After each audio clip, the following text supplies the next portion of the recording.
us.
This hearing of the Committee on Oversight and Accountability will come to order.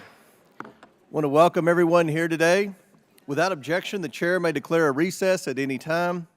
I now recognize myself for the purpose of making an opening statement. This hearing is the second in the Oversight Committee's investigation into the federal government's inadequate acknowledgement of and response to the Chinese Communist Party's campaign to infiltrate and influence America through a strategy known as political warfare. Americans outside of Washington have no difficulty identifying the CCP for what it is, an authoritarian communist regime enslaving its own people and seeking to destroy America, which the CCP calls its, quote, chief enemy. The American people know that the CCP represents the greatest foreign threat to the American way of life. According to the latest Pew Research poll, 81% of U.S. adults see China unfavorably. This spring, Gallup reported that Americans see China as our country's top foe. Yet too few federal agencies have recognized that. For decades, the CCP has waged an aggressive campaign of political warfare, a strategy to weaken our nation without ever firing a shot. The end goal is clear: to weaken and defeat America. The committee's government-wide investigation has brought federal agencies in to answer for their insufficient responses. We found that too much of Washington bureaucracy is incapable of or unwilling to address the CCP threat. Today, our witnesses will testify about how the CCP is seeking to subvert our open system of government and society. These witnesses have great insight into CCP influence within federal agencies, the intelligence community, international institutions, and business circles. To be clear, it is the Chinese Communist Party who is to blame here, not people of Chinese descent, who themselves are often singled out by the CCP using these exact influence tactics. Despite the fact that CCP political warfare targets and threatens all Americans, why do many federal agencies fail to speak honestly to the American people about the CCP? Too many federal officials do not realize that they have fallen for CCP influence tactics in ways that cause some officials to reflexively dismiss the truth about this communist regime. Worse, some federal officials go so far to actually excuse the CCP's actions. Some agencies do so despite abundant evidence that the CCP is spying on Americans, fueling the fentanyl crisis that is killing tens of thousands of Americans each year, stealing trade secrets to stifle American innovation, harassing Chinese students who dare speak out against the regime, threatening our energy grid and critical infrastructure, infiltrating our food supply, and much, much more. To say that it is somehow racist or inappropriate for federal agencies to aggressively combat the CCP threat plays directly into the party's hands. The CCP uses many tools and people to wage political warfare against America. Through what is known as the United Front, the CCP manipulates networks to carry out relationship-focused influence campaigns through a multitude of proxies. The United Front has long used proxies found in the business community amongst cultural and political leaders in international organizations and in other influence circles to advance the regime's destructive ambitions. The CCP prioritizes seeking to influence key players in prominent business circles to curry good favor for the party, shape U.S. decision-making, and exploit U.S. businesses. Through deceptive but enticing business deals, the CCP has lured many American businesses into the lion's den that is China. Once relying on China, too many U.S. companies fall prey to, quote, elite capture.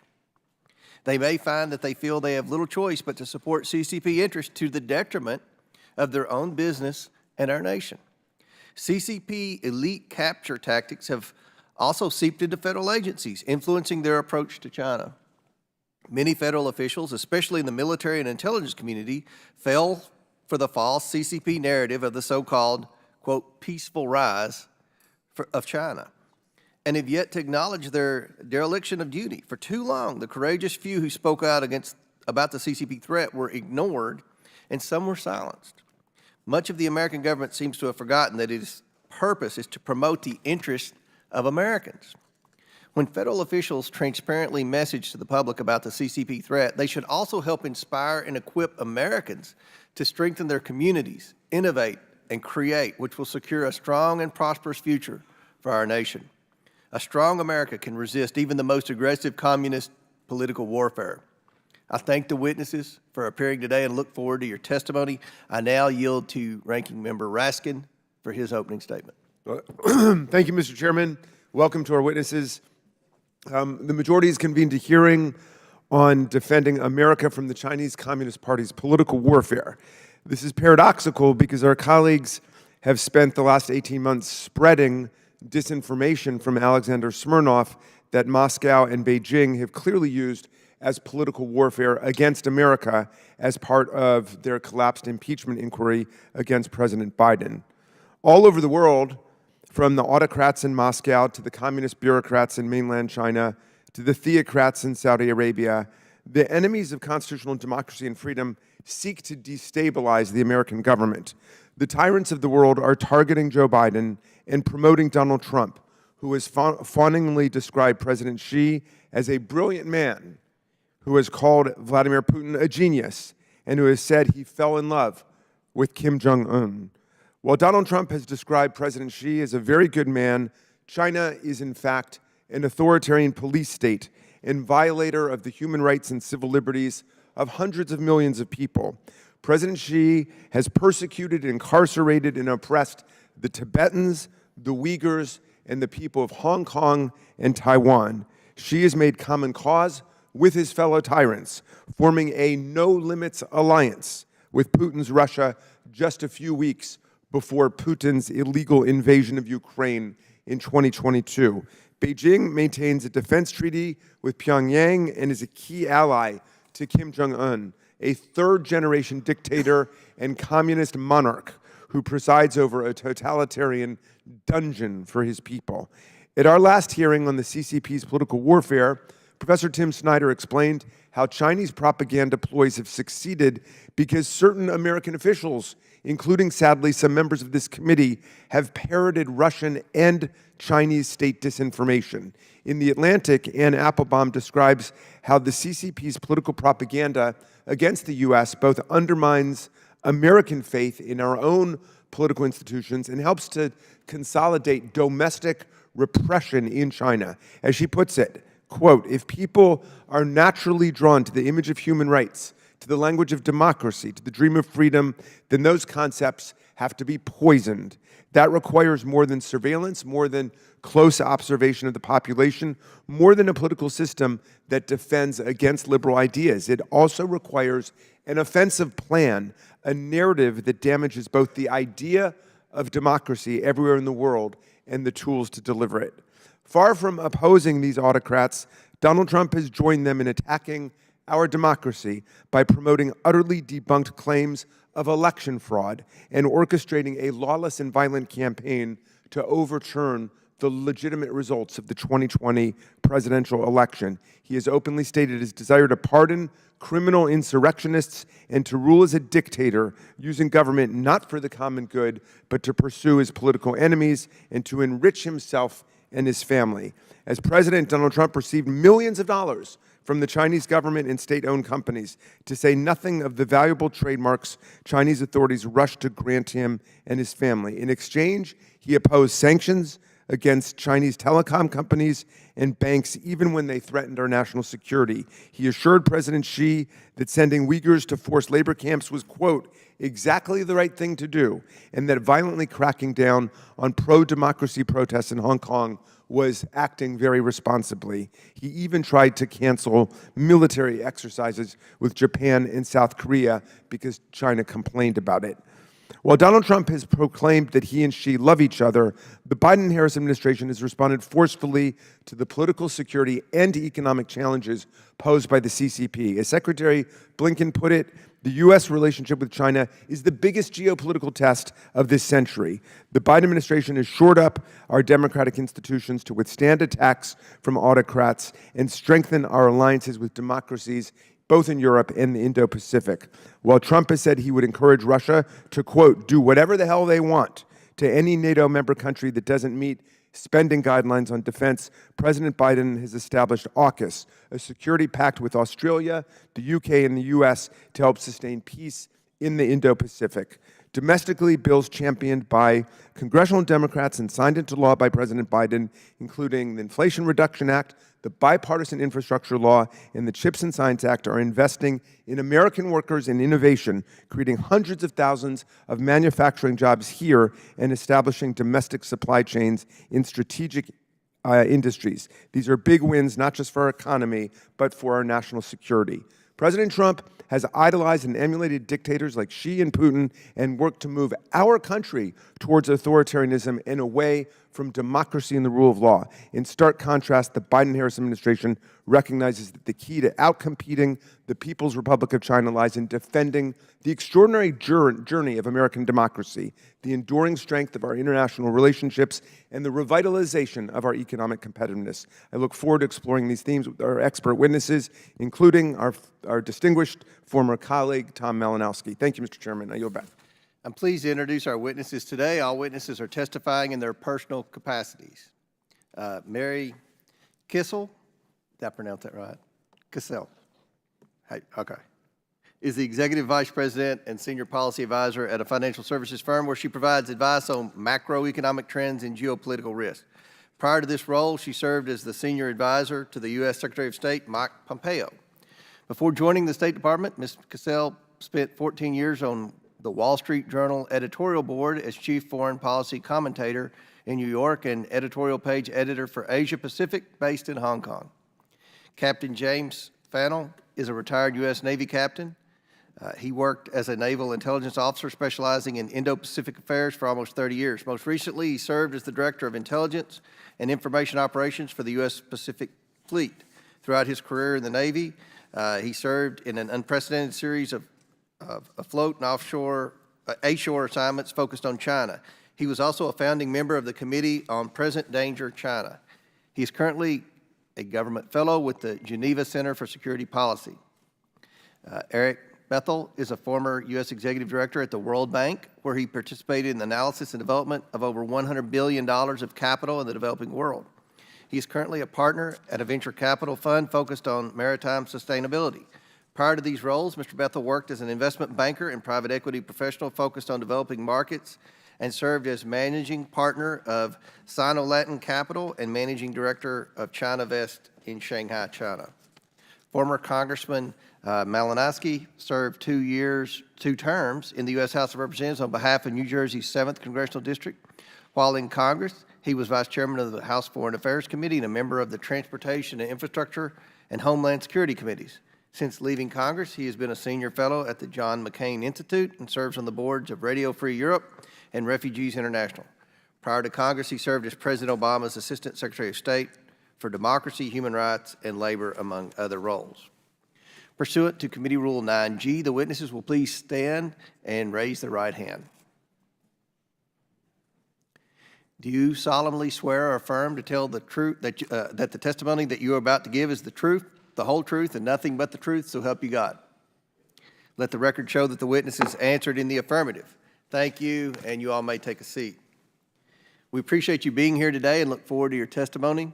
Let me remind the witnesses that we have read your written statement and will appear in full in the hearing record. Please limit your oral statement to 5 minutes. As a reminder, please press the button on the microphone in front of you so that it is on and the members can hear you. When you begin to speak, the light in front of you will turn green. After 4 minutes, the light will turn yellow. When the red light comes on, your 5 minutes have expired, and we'd ask that you please wrap up. I now want to recognize Ms. Kissel for her opening statement. Mr. Chairman, Ranking Member, distinguished members, I'm honored to testify today on the Chinese Communist Party's influence operations and their impact on the Department of State. As former senior advisor to the Secretary, I was one of the few officials who worked across all bureaus and with many of our missions abroad. I saw firsthand China's vast influence operations and why they are a threat to our national security. Xi Jinping has accelerated China's influence operations via expansion and empowerment of the United Front Work Department and other party state apparatuses. Often, these operations seem innocuous and like even friendly exchanges. Sister city agreements, business chamber meetings, think tank conferences, and interviews with Chinese propaganda outlets, to name a few, are all opportunities for gray zone influence operations. Many of these activities are legal under current U.S. law. The Chinese party state targets our diplomats most obviously by attempting to soften their views of its totalitarian regime through formal state-to-state engagement, giving the impression of productive work. Unfortunately, talking to party officials isn't the same as talking to our democratic allies. Beijing uses these exchanges to give itself breathing room to further China's foreign policy priorities and to distract us from the regime's economic coercion, gross human rights violations against the Chinese people, the People's Liberation Army's accelerating militarization, and many other transgressions. This is why our diplomats must always prioritize tracking what China does rather than what its officials say. The Xi regime regularly conducts influence operations within our own borders, because we, as a democratic society, allow party officials freedom of movement and speech that no ordinary Chinese citizen enjoys at home. In contrast, our diplomats must apply for advance permission to travel or meet with Chinese officials, permission that is regularly refused without explanation or recourse, and are closely surveilled and even harassed while doing normal diplomatic work. Additionally, Beijing maintains an unofficial presence in our country, often cloaked as civil society organizations or community-based organizations that ultimately report to and receive money from the party, and in some cases, instructions from China's Ministry of Public Security. We worked to correct these imbalances during the Trump administration using the tools available to the department, such as shuttering China's Houston consulate for its malign activities and reinvigorating long-standing but long-ignored restrictions on Chinese diplomats' travel. Yet we are far from achieving parity in the treatment of our diplomats. More perniciously, China has proved adept at using states' bureaucratic structure to its advantage. Our diplomats are incentivized to smooth disputes and reticent to issue frank statements that might upset their diplomatic counterparts. Different bureaus also pursue different priorities. As a result, state may provide conflicting messaging to Americans. For example, the department recently encouraged American students to study in China, but at the same time counsels Americans to, quote, reconsider travel to the country because of the risk of wrongful detentions. Educating Americans on gray zone Chinese influence operations is also deeply important for our business community. I serve as a director of 2 publicly traded companies. Few American executives and directors are aware that they, like our diplomats, are prime targets of Chinese influence operations, which aim to identify prominent Americans who may now or in the future be convinced to aid Beijing in some form or fashion. The State Department should be at the forefront of America's efforts to combat CCP influence operations. Our political officers can work with allies to document and curb China's malign activities. The Consular Affairs Bureau can issue clear and complete travel warnings while using new technologies to ensure visa applicants from China are thoroughly vetted for links to China's military, intelligence, or security services. Our public diplomacy teams can proactively refute Chinese party propaganda while promoting our superior free political system. The I.O. Bureau can track and expose Chinese influence ops at the UN and other multinational bodies that receive substantial U.S. financial contributions. Here at home, the department can educate and inform subnational units of our federal system that are heavily targeted by influence operations but lack foreign policy expertise. The Economic and Business Affairs Bureau can issue regular guidance on the risks of operating in China and the benefit of diversifying supply chains. These are just a few ways states should be engaging in this fight. These efforts do not require new resources, but rather a more strategic allocation of our existing assets. In conclusion, I believe this committee's work is vital to the national interests of the United States. I'm grateful for your attention, and I look forward to your questions. Thank you. Thank you very much. I now recognize Captain Fanell for his opening statement. Chair Comer, Ranking Member Raskin, and distinguished members of this committee, thank you for inviting me to testify.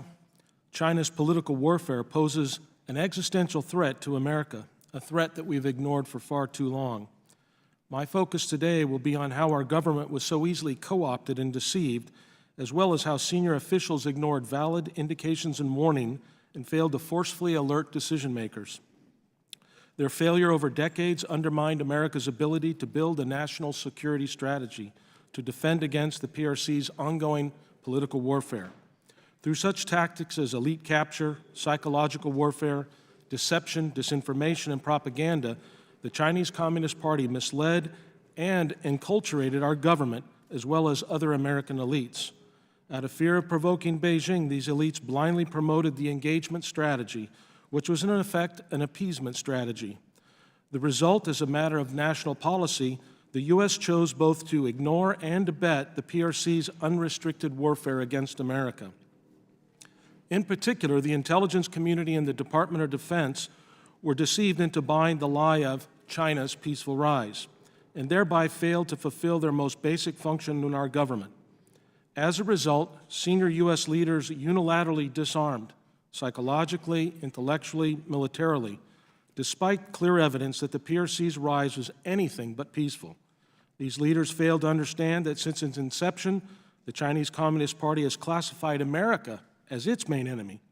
They chose to ignore Beijing's clearly stated intent to defeat America first through political warfare, that is, through a protracted Maoist political struggle, as well as through the very real threat of kinetic warfare. While there were some in the government who did their job and gave warning, in general, those officers were silenced. And in a world of dangerous groupthink, these officers were ridiculed, smeared, threatened, and censored. For them, their integrity and accuracy became a career death sentence. Thus, the question to be answered by this committee should be, why did the U.S. National Security Committee, specifically the IC and DOD, fail to recognize this dangerous strategic trend line? Why did they fail to give adequate warning so our government could adopt policies to stop the PRC's malignant rise?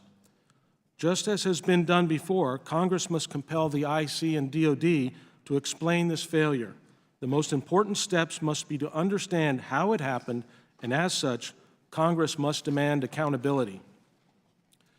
Questions that must be answered also include, how did the PRC's political warfare organizations influence and deceive the IC and the DOD?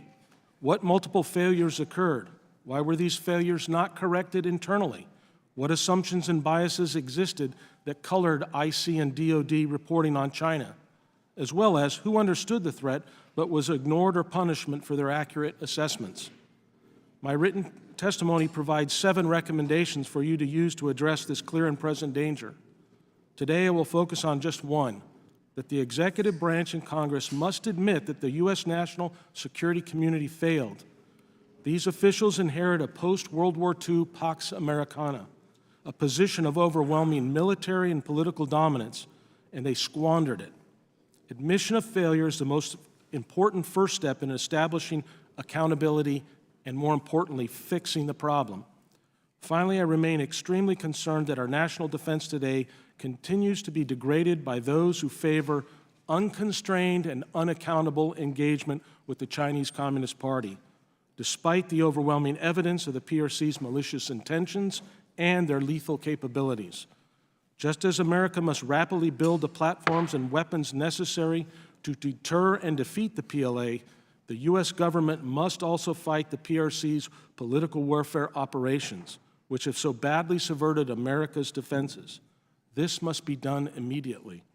I strongly support this committee's work and will do whatever is possible to assist you to help America acknowledge our past failures and to fight against the Chinese Communist Party's political warfare. If the Republic is to survive these attacks, we must vigorously preserve our system of individual liberty, democracy, and rule of law. If we fail, America will surely fall under the boot of an expansionist, genocidal, and totalitarian Chinese Communist Party. I thank the committee for the opportunity to testify, and I look forward to answering your questions. Thank you very much. And now recognize Mr. Bethl for his opening statement. Mr. Chairman, Ranking Member, esteemed members of the Oversight Committee, I'm honored to address you today. This is a matter of critical importance, and that is China's expanding influence within multilateral institutions and the imperative that we have to address this development. Drawing from my own experience at the World Bank as the U.S. Director, I've witnessed firsthand the nuanced and strategic efforts that China has employed to enhance its presence within key international bodies. These efforts significantly impact global governance and regulations. China's concerted plans to augment its influence are evident across several pivotal organizations. For instance, China holds significant sway with the International Telecommunications Union, the ITU. This is an organization that actively helps shape the global telecommunications standards. In 2014, Zhao Holin was elected Secretary General, and he remained at the organization until 2022.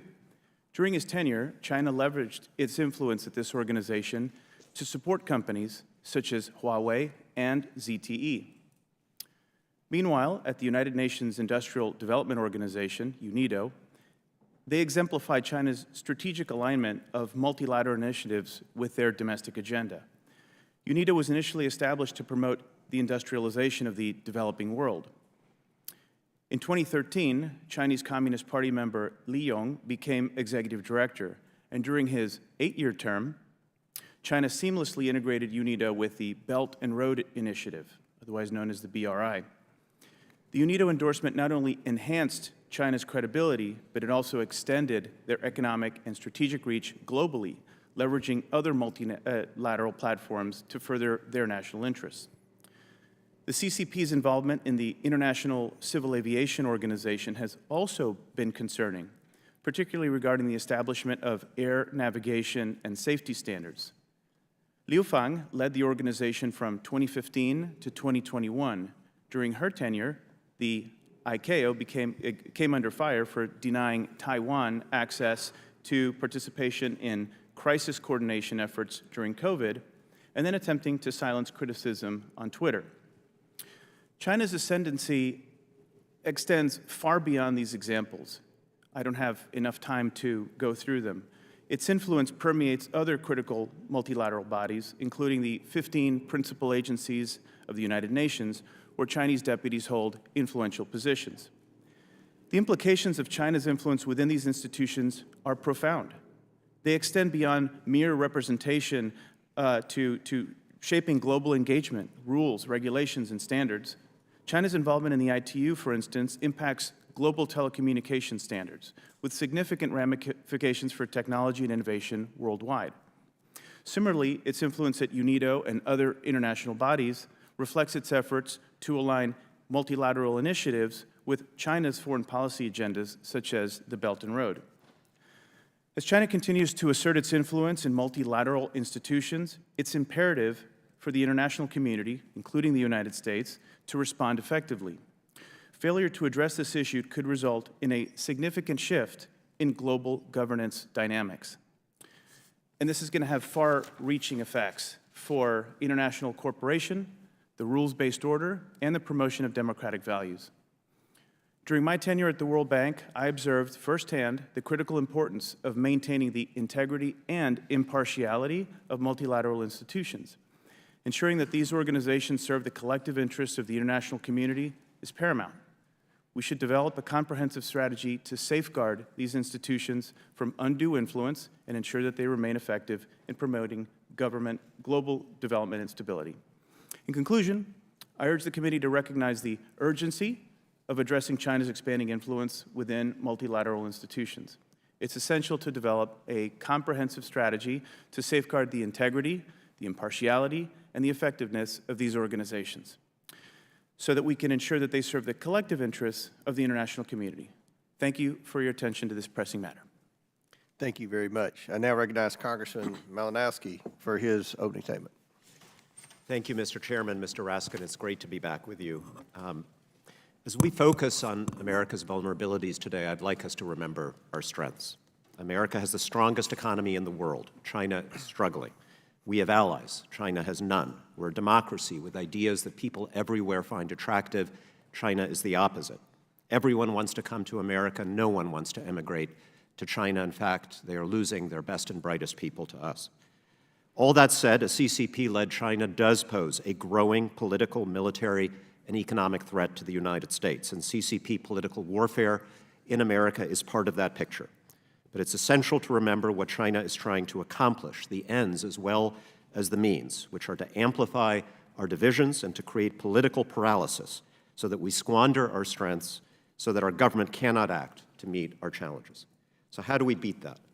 First, I believe that the Trump administration deserves credit for beginning to change the old paradigm of U.S.-China relations. The Biden administration rightly continued what its predecessor started, including its trade measures. But Biden added far more effective restrictions to deny China access to critical technologies, and unlike Trump, he got our European allies to join us. This kind of unity is precisely what we need to win and what CCP political warfare aims to prevent. If we want to win, we need to invest in our own industrial base, bring high-tech manufacturing back to America, and make sure that we, not China, dominate the clean energy technologies of the future. Again, exactly what the Biden administration is doing, thanks to the infrastructure bill, the CHIPS Act, and the clean energy and science investments in the Inflation Reduction Act. Please remember this: the Chinese government explicitly opposed the CHIPS Act. It is currently suing the United States and the World Trade Organization to stop the IRA's electrical vehicle subsidies. That's how they are trying to weaken America, and it tells us all we need to know about how to strengthen America. If we want to win, we have to strengthen our security alliances, and here again, Biden has succeeded through the AUKUS partnership by defending the Philippines and the South China Sea, by bringing Japan and South Korea closer together. Remember that President Trump threatened to pull our troops out of Japan and South Korea, which would have realized the wildest fantasies of CCP strategists seeking to displace U.S. power in Asia.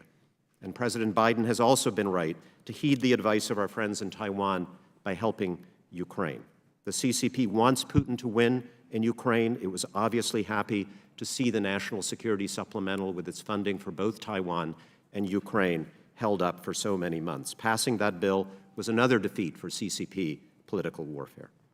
And finally, if we want to win, we have to stand up consistently for our values and for American institutions. I believe the Biden administration has done that too. And while the Trump administration sometimes tried and deserves credit for it, it was repeatedly undercut by Trump personally.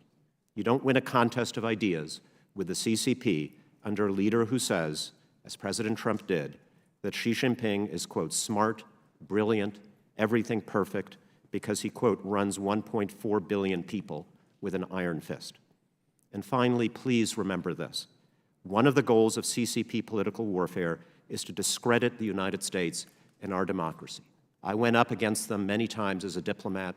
They tried to probe every single internal weakness we had in that way.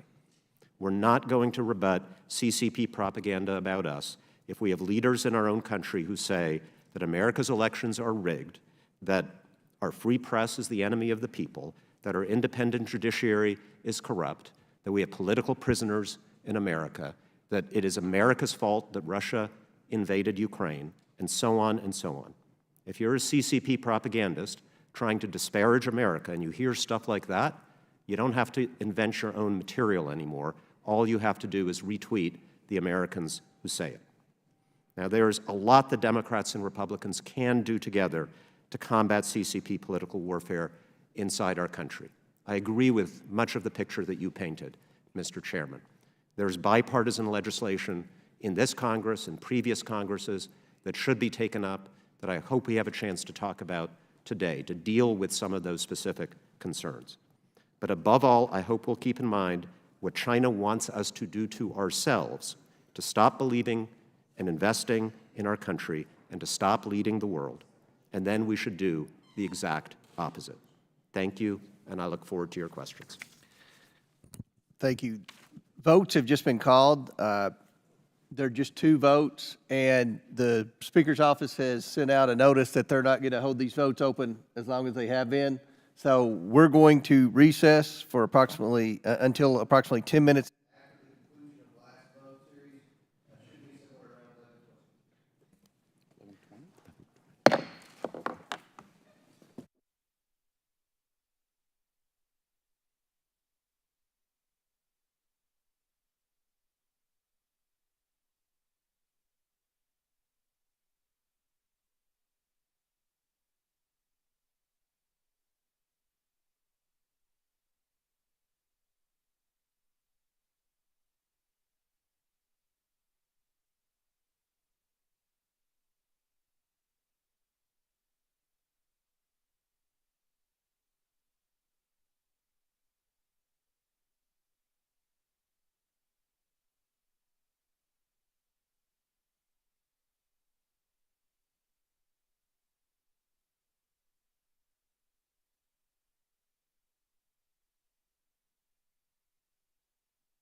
Mr. Gosar's ready when you are. Okay. The committee will now reconvene. I now recognize Mr. Gosar from Arizona for 5 minutes for questions. Thank you, Mr. Chairman. The corporate left is quick to cancel and adhere to wokeness and political correctness, but only in this country. In NFL stadiums, the end zone is covered to the world, "End Racism," in enormous letters. But as the NFL expands to viewers in China, the racism occurring in China is not such a big deal anymore. Who cares if the Uyghurs are enslaved? Or if the racial and religious minorities like the Uyghurs and the members of the Falun Gong have their organs forcibly removed? It is all about people, profits over people, while pretending to be as clean as wind-driven snow, as Rush Limbaugh used to put it. The list of corporate hypocrites who cozy up to human rights abusers goes on, but I will not bore you with that right now. If you're going to rely on the goodwill of the corporate left to forego all the greed in China, you're going to be waiting a long, long time. But there is a very simple solution. Ending the fiat currency system is simply too enticing for these companies to not do business in a country whose currency is a pittance compared to the dollar. Author Louis Lierman called being the country with the reserve currency, quote, a curse, because that is exactly what it is. Consumers in foreign countries simply cannot afford goods priced in the American dollar. So bye-bye manufacturing, and say hello to America's biggest new import, debt. And if you wonder why big banks like the fiat system, a non-fiat monetary system would level the playing field between all countries and restore manufacturing to the United States. I appreciate the committee's desire to keep us safe from China. However, in all honesty, I'm much more afraid of the United States government. Just look at January 6th. Over 1,450 mostly peaceful protesters have been charged with crimes. The FBI can't help but brag. The government wanted to put Julian Assange behind bars for 175 years for daring to expose government misconduct and the true nature of the United States military involvement in Iraq and Afghanistan, which was not pretty to say the least. The DOJ is attempting to send and has sent a number of peaceful pro-life protesters to jail for years, simply for voicing their beliefs that abortion is murder. Steve Bannon, Mark Meadows, John Eastman, Jeff Clark are just 4 of the names targeted by the DOJ due to the crime of supporting Trump. The list of people and entities prosecuted by the DOJ, including obviously the former president, is also one that goes on, but I will not bore you again. I'm happy that the House leadership decided to investigate these atrocities on behalf of the American population, who supported Donald Trump by setting up the weaponization subcommittee run out of the Judiciary Committee. And while not dismissing China as a threat, I reiterate, I'm much more concerned about our own government's desire to imprison those who disagree with them and their actions to render the First Amendment a meaningless paper memento than I am with a country suffering from a self-imposed demographic catastrophe caused by forced abortions and the one-child policy. All this leads me to a simple question. How are we supposed to fight China when we're becoming China? I got a question for all of you. In the Twitter files, we learned the FBI pressured Twitter to remove posts from the Hunter Biden laptop information on election fraud and COVID-19 and suspend Donald Trump's Twitter account. Has the CCP engaged in similar censoring activities, Ms. Kissel?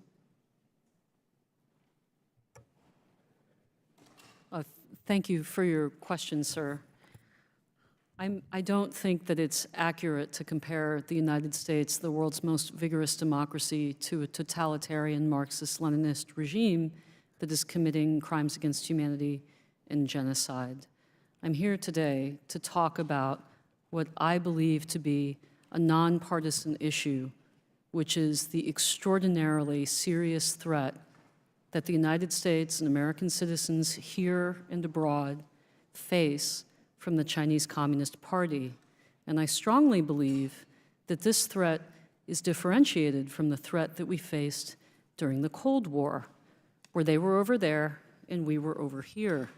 This is a far more dangerous and complex threat. Our economies are intertwined, as my witnesses to my left have also articulated. This is unlike anything else we've ever faced. I spoke in my testimony about the gray zone activities that I believe are not adequately recognized and combated by the federal government. And I'm here in particular to talk about CCP influence on the State Department. I also work in the business community And I'm telling you, directors, CEOs are not aware of these threats. Now, part of the problem is that the Trump administration woke up America and the world to the threat of the CCP. We would not be having this hearing today were it not for the work that we did. The Biden administration has essentially adopted our framework and continued it. I'm grateful for that, but there's far more to do, and we don't have a lot of time. Thank you very much. I yield back. Thank you. Chair now recognizes Mr. Lynch from Massachusetts. Thank you, Mr. Chairman. First of all, I want to thank the witnesses for your willingness to help the committee with its work. Appreciate that. Mr. Malinowski, one of the most common weapons that authoritarian regimes employ when attacking democratic governments around the world is to undermine the very electoral process, the democratic electoral process, by claiming that elections were either rigged or stolen, and that's in order to discourage democratic participation, number one, but also to undermine the government that is elected through that process. And that's happening around the world and largely being conducted by both China and Russia. In this country, back in 2022, after the election, former President Trump and his personal attorney, Rudy Giuliani, Kenneth Chesebro, Mr. Eastman, and others challenged the results of the 2020 presidential election in this country. They did so in 62 cases in 9 states. They lost all of them. Every single case was either dismissed or dismissed because there were no facts to support the claim, or they were dismissed after the merits were heard. All those attorneys have been disciplined in some fashion, either that or indicted or disbarred, and or are currently appealing their convictions. Does not the now, meanwhile, candidate Trump continues to say that, despite losing those 62 cases, continues to say that the elections in the United States were stolen and seeks to undermine, and some of the members on this committee do the same thing, seek to undermine the democratic process in this country. Doesn't this have the same effect isn't this in harmony with the Chinese program and the Russian program to undermine the credibility and integrity of our elections in this country? It's definitely in harmony. One of the central goals of CCP propaganda, and it's true of the Russians and the Iranians and most of our adversaries, is to convince people around the world that the United States is not, in fact, the democracy that we claim it is. Or even to convince people that democracy itself, the idea of democracy, is a spent force. When I was an Assistant Secretary of State for Human Rights and Democracy, arguing with the Chinese government, that this is the argument that they tried to make, not very successfully, and certainly it's a major feature of their propaganda around the world. As I noted in my testimony, it does not help us when American leaders echo exactly the same argument when they say that America has political prisoners, American elections are rigged, American institutions are corrupt. Now, Republicans and Democrats, we've always disagreed about policy, and that's fine, that's good. But at least in most of my life, we were united in defending America, in saying that our country has the best institutions, the finest system of government in the world. I think blaming America first is no way to win an argument with the Chinese Communist Party. Thank you. I just want to add, the U.S. President, former President Donald Trump praised Chinese President Xi Jinping after the ruling Communist Party announced that it was eliminating the 2-term limit for the presidency, paving the way for Xi to serve indefinitely, according to audio aired by CNN. And this is a quote from former President Trump. He's now president for life, and he's great. And look, he was able to do that. I think it's great. Maybe we'll have to try to give that a shot someday, meaning electing a leader for life rather than subject to periodic election. Trump went on to praise Xi as a great gentleman and added he's the most powerful Chinese president in 100 years, and said Xi had treated him tremendously well during his visit in November. What does this do about our ability to hold Xi responsible for his oppression and conducting full spectrum surveillance over the Chinese people? Right. So look, at the time former President Trump said those things, other members of his administration, including Secretary Pompeo, were trying to do the right thing. They were standing up to Chinese human rights abuses. But the president of the country is the boss. And when the president says things like that to Xi or about Xi, it undercuts everybody else who's working for him to try to advance American values of freedom and democracy. And besides, it's just kind of bizarre and embarrassing. It sounded like he was envious of Xi Jinping, and that's no place for an American leader to be. Thank you, Mr. Chairman. I yield back. Chair recognizes Mr. Palmer from Alabama for 5 minutes. Thank you, Mr. Chairman. Just a point of clarification before I begin. Is this a hearing about China, or is it about Donald Trump? It's a hearing about China, and we have passed along a number for Trump derangement syndrome to our colleagues. So apparently they haven't started taking classes yet, but it is about China, a very important issue, and the government's failure to respond to the CCP threat. Well, reclaiming my time, I think that China is a serious enough threat that we need to focus on China, and I will encourage my colleagues to do that. I have watched as China has become the dominant influence, at least economically, and through their debt diplomacy in our own backyard in the Western Hemisphere, and we've done little to nothing to address it. I think we put ourselves in a very bad position, Ms. Kissel, in that we've allowed China to become the dominant economic force. I think in November, Xi Jinping will be in Peru to cut the ribbon on a major seaport that is built and designed to compete with our West Coast seaports. They're planning to build a major railroad. How would you respond to the fact that we have been rather absent in our own region? Thank you for your question, Congressman, and thank you, Mr. Chair. I agree, this is a serious threat, and I'd like to focus on it. It also, I don't believe, should be a partisan issue at all, as the former Congressman intimated. This is a threat to all Americans, Republican, Democrat, or otherwise. The good news is that the Trump administration, as I said previously, woke up America and the world to the threat, and we started to take actions across a number of fronts. President Trump, of course, was the first one to identify the fact that China was cheating on trade, that they were violating our intellectual property, and we took action on that.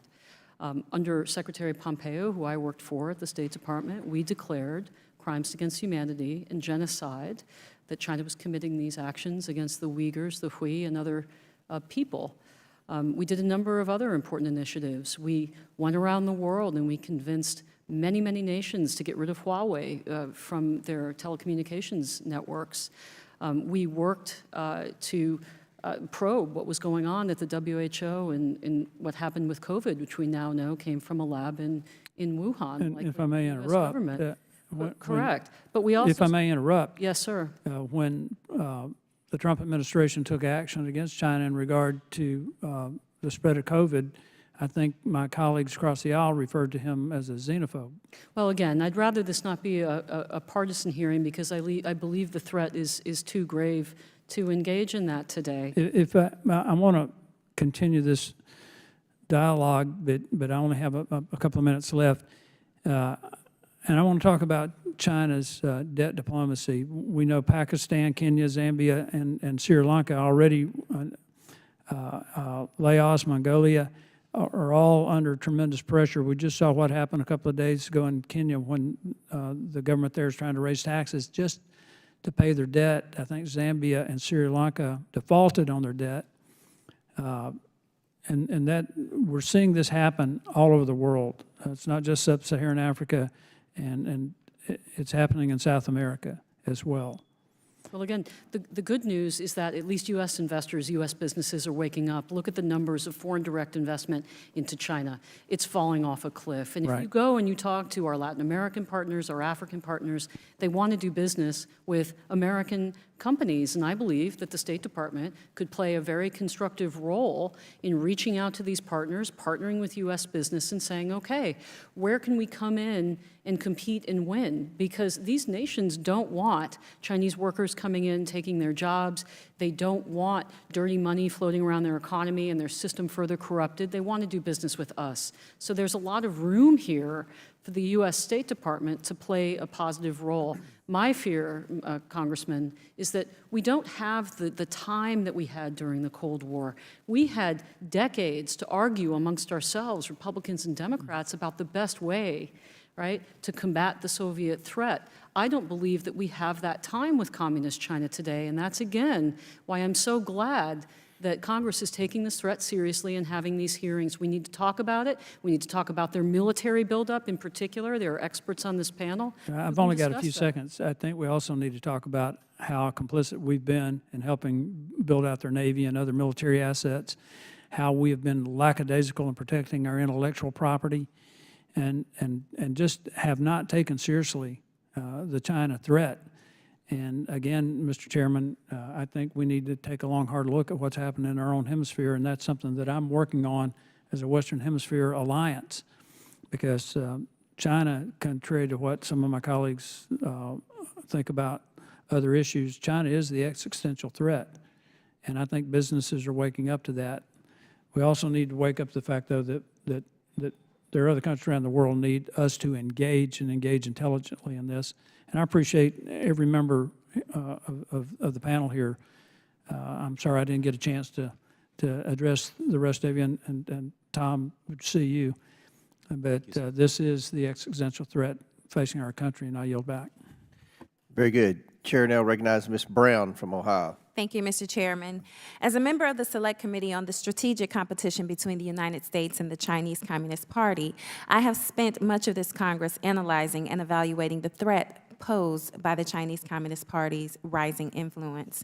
Democrats and Republicans are clear-eyed about the critical ways in which we need to advance our national interests, politically, economically, and from a security standpoint, to be able to compete with the People's Republic of China on the world stage. The policies passed by House Democrats last Congress and implemented by the Biden-Harris administration are already working to do just that, bringing tens of thousands of good-paying manufacturing and technology sector jobs back to the United States. This is in part due to the legislation passed under Democratic leadership, like the CHIPS and Science Act. CHIPS and Science is an investment in American labor, the American workforce, and our economy, and ultimately, our national security. In just one specific instance, American semiconductor jobs are growing rapidly following decades of decline. This is because the CHIPS Act makes a $50 billion investment in the American semiconductor industry and creates an unprecedented tax credit for investments. And that's only the start. As a result of this federal kickstart, the American private sector is matching and surpassing government funding, announcing more than $160 billion in their own investment in semiconductor and other electronics manufacturing. Welcome back, Mr. Malinowski. I have a couple questions for you. How is the CHIPS and Science Act working to bring jobs back to American communities, which have seen declines in manufacturing opportunities in the past? Well, thank you.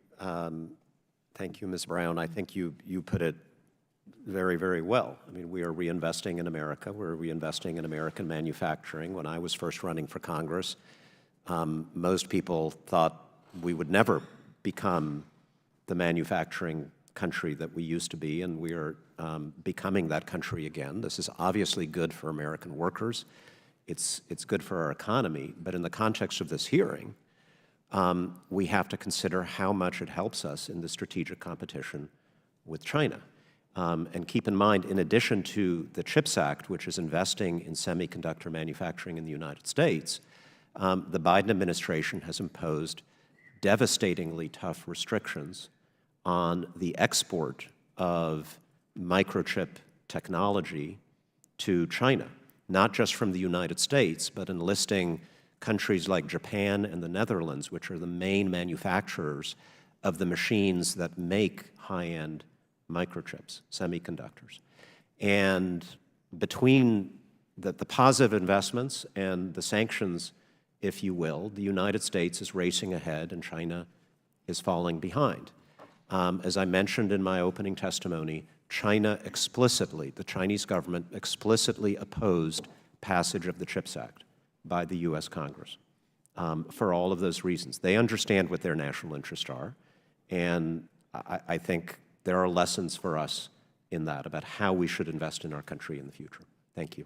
No, thank you. So it's like you were in my mind. In addition to the investments in semiconductors that the President Biden has also made in directing that increase on tariffs, which you kind of touched on semiconductors and certain imports like EVs, electric vehicles, steel and aluminum, and medical supplies. Can you elaborate a little bit more on how these tariffs benefit American manufacturers, our economy, and strengthen our national security? Yeah, so like on EVs, for example, I always think about this. Sure, it's an environmental issue, but it's an economic security issue. This is the industry of the future. People around the world are going to want to electrify transportation. And the question is, does America dominate that industry or does China dominate that industry? Again, we are not only investing in domestic manufacturing in clean energy industries through the Inflation Reduction Act, we are also imposing tariffs on Chinese-made EVs. And just a few days ago, at our urging, the European Union imposed its own tariffs on Chinese-made electric vehicles. And if anybody wonders where China stands on the Inflation Reduction Act, they are currently suing the United States in the World Trade Organization to try to take down those EV policies.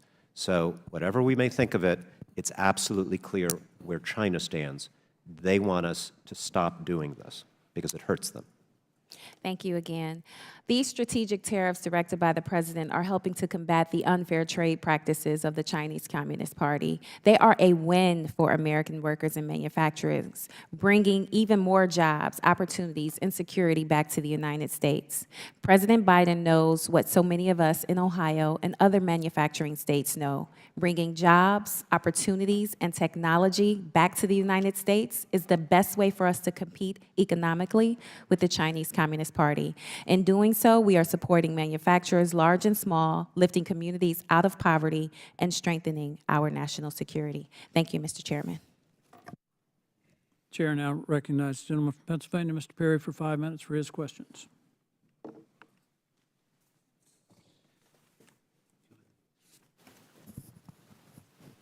Thank you, Mr. Chairman. Mr. Bethl, can you give me a brief rundown, if you can, kind of keep it brief because I think we could have a long conversation about it, about how the PRC uses its power to infiltrate our financial systems to its advantage and to our disadvantage. And I want to have a broader discussion with the rest of the panel about that. Where to begin? Yeah. First of all, let's understand, let's provide context and understand what we're dealing with. What we're dealing with is we have a free and open system, and our financial managers, hedge fund managers, Wall Street professionals have an obligation. And their obligation is to provide a rate of return to their pensioners. They have a fiduciary and a moral obligation. So the challenge that we have is to tell them you can't invest in China, because they'll say, well, don't blame the player, blame the game. My job is to create a rate of return. Now, what I find very ironic about this situation is that those same players that are quadrupling down on ESG are also quadrupling down on China. Every letter in that acronym stands for something. E stands for the environment. Having lived in China 10 years, I can assure you that I may have lost years of my life just breathing the air, right? S stands for social. And clearly what's happening in Tibet, in Xinjiang, in other places don't reflect a positive social outcome for the Chinese people. And G stands for governance. You may ask yourself, how do there exist private companies in China when the government can strip you of your CEO and disappear your senior leadership? So what what I don't understand is how you can be for ESG and at the same time for China. I've been arguing this case for years, but we now find ourselves in a situation where many of these financial managers have lost money to the tune of $2–3 trillion over the last several years. One company alone, an American company, NVIDIA, I was going to say thank you to Ms. Brown, but she left, but NVIDIA has a higher market capitalization than the entire stock market of China, and that's happened over 2 years. So the word of caution is to our financial community is be aware of what you're dealing with. And I find it also objectionable that Chinese companies listed in the United States don't file proper PCAOB accounting standards. How is that possible? So how is that possible? And I suspect if I talk to each one of you, including my former colleague here, all with the best of intention, you know, to counteract the Belt and Road Initiative, we need to use things like the International Development Finance Corporation. We need to compete against China where they're competing. It costs the American people more money. But what you just described, the unequal playing field, where American companies must comply, Chinese companies don't have to, they're advantaged. And the answer is the taxpayers got to pay more, where if we just shut off we're funding our own demise. We're funding our own demise.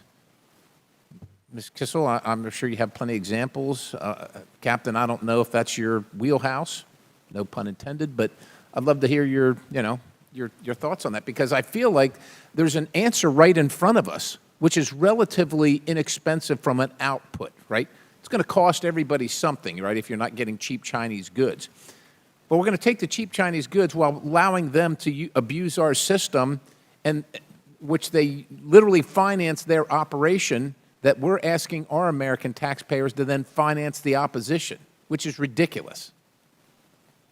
Well, I think Eric hit on an important concept that could be applied across agencies, and that's the concept of transparency. And as you say, fair and equal treatment. We shouldn't give China special advantages, because communist China, it's a party state. We don't use that terminology, but we should. It doesn't function like our economy. It's a criminal state, is what it is. Every economic activity accrues to the party's benefit, and the party's goal is to upend our way of life and to dominate and change our way of life. I believe that these listing standards should be changed. I believe that the State Department should issue very clear guidance on the risks of traveling and doing business with China. It's very confusing. I get a lot of questions from clients about this, saying, well, should I go? Should I continue to invest? What are the risks? We should explain that very clearly. I think transparency goes a long way, and I also think, frankly, that it's unconscionable that you have federal employees, pension funds, going to companies that uphold the party state that is committed to destroy us. That's insane. So who has the sole power? Who, if anybody, I know, Mr. Chairman, I'll conclude here. Who has the sole power to even the playing field? We're not saying, what I'm saying is that there should be reciprocity. If it's good for them, it's good for us. If they allow it, we'll allow it. But if they won't allow it, we won't allow it. Who has the sole authority? Here's the challenge. There's not a single answer to your question. It's a very complex and complicated threat. The SEC has to deal with it. Commerce has to deal with it. The National Security Council, State Department, all arms of the federal government have to deal with it. But also, state governments have to deal with it, because the CCP is conducting influence operations and softening up our local and allow them to not follow the rules. Allowing them to not follow the rules. All those agencies have to change that? This has to be an all-of-government effort, in my opinion. The gentleman's time has expired. The chair recognizes the gentlewoman, Ms. Norton, for 5 minutes for question. Thank you, Mr. Chair. This is a question from Mr. Malinowski. The Biden-Harris administration is investing in domestic technology and domestic manufacturing because they are key components to strengthen our economy, create good jobs, protect our national security, and compete with the People's Republic of China. These investments mean that more components of our computers and cars, as well as critical nano and biotechnology, are being developed and manufactured here in the United States. By strengthening American supply chains, we prevent over-reliance on China for essential goods. As we have learned from COVID-19 pandemic, supply chain diversification is crucially important, not just for our economy, but to ensure Americans have food, medical supplies, and other essentials during times of global crisis. Mr. Malinowski, how specifically will increasing domestic manufacturing of semiconductors and other technology strengthen national security?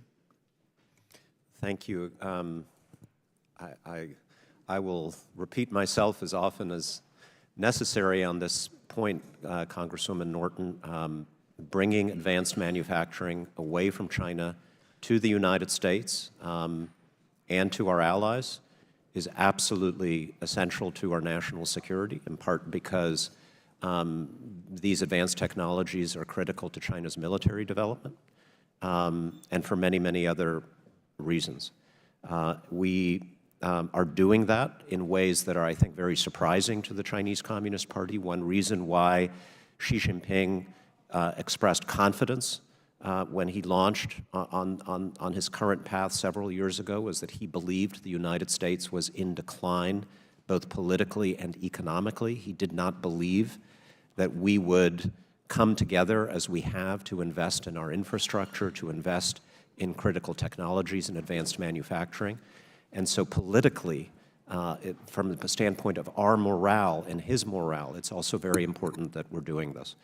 I want to quickly also just associate myself with my colleagues on the panel in their answers to Mr. Perry.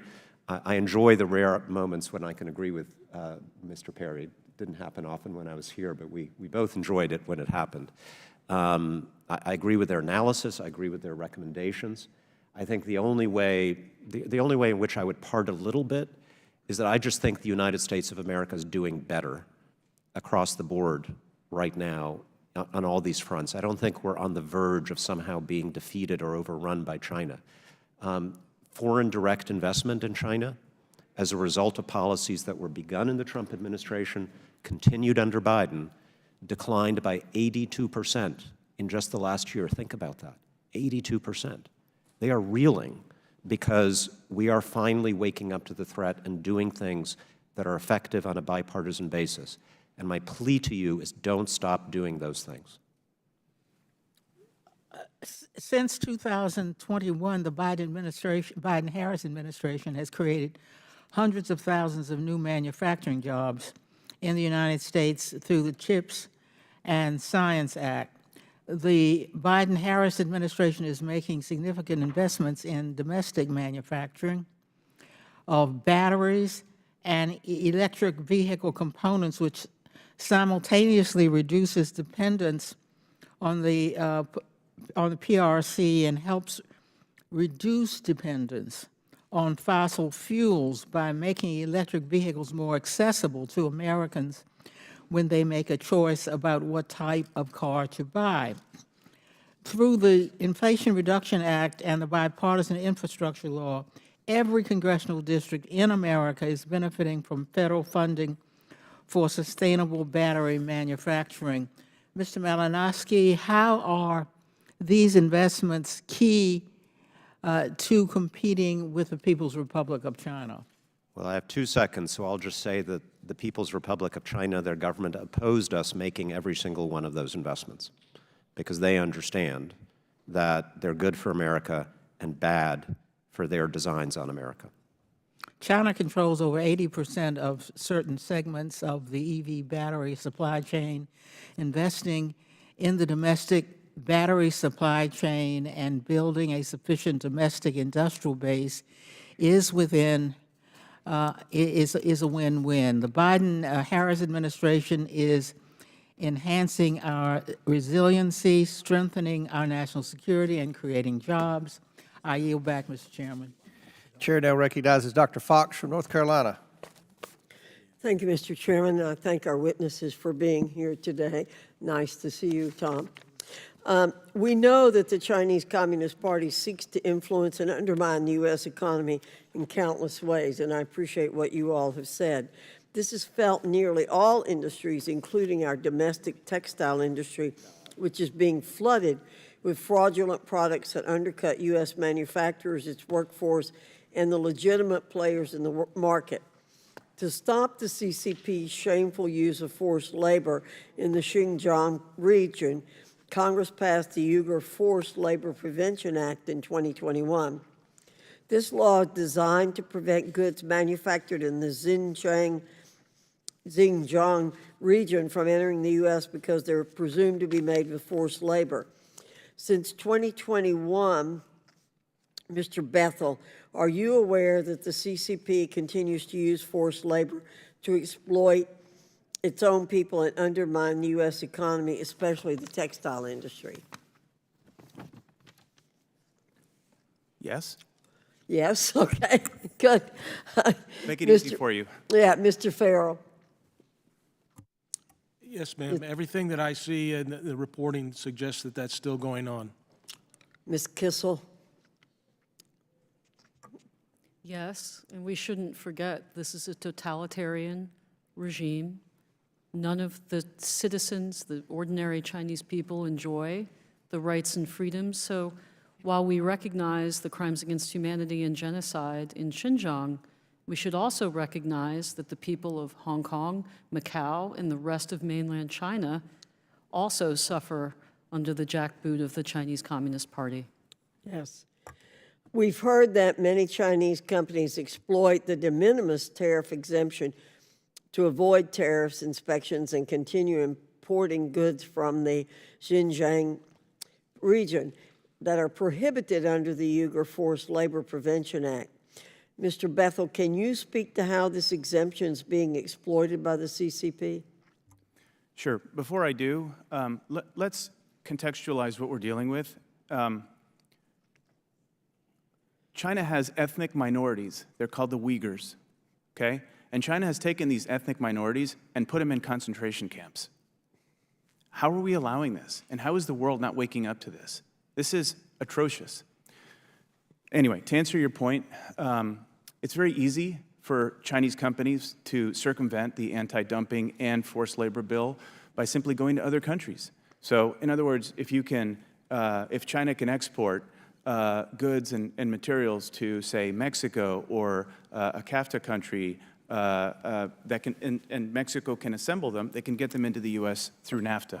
So I think we should be very aware of not just the end destination, the ultimate origin of where the goods came from. Well, I want to stick with this issue for just a moment. It's estimated that half the de minimis shipments entering this country are textile or apparel products. This severely hurts the U.S. textile and apparel industry because it does not abide by the established trade rules, and many of the de minimis shipments, as confirmed by Customs and Border Protection's testing, and as you alluded to, contain cotton from that region. What can be done to close this de minimis loophole that harms U.S. industry and perpetuates human rights abuses? Mr. Bethl. Well, I think galvanizing a whole-of-government approach is a great first step. I think one of the things that we're missing here is that China views warfare as a multi-dimensional attack against the United States, where we view warfare purely in the kinetic realm.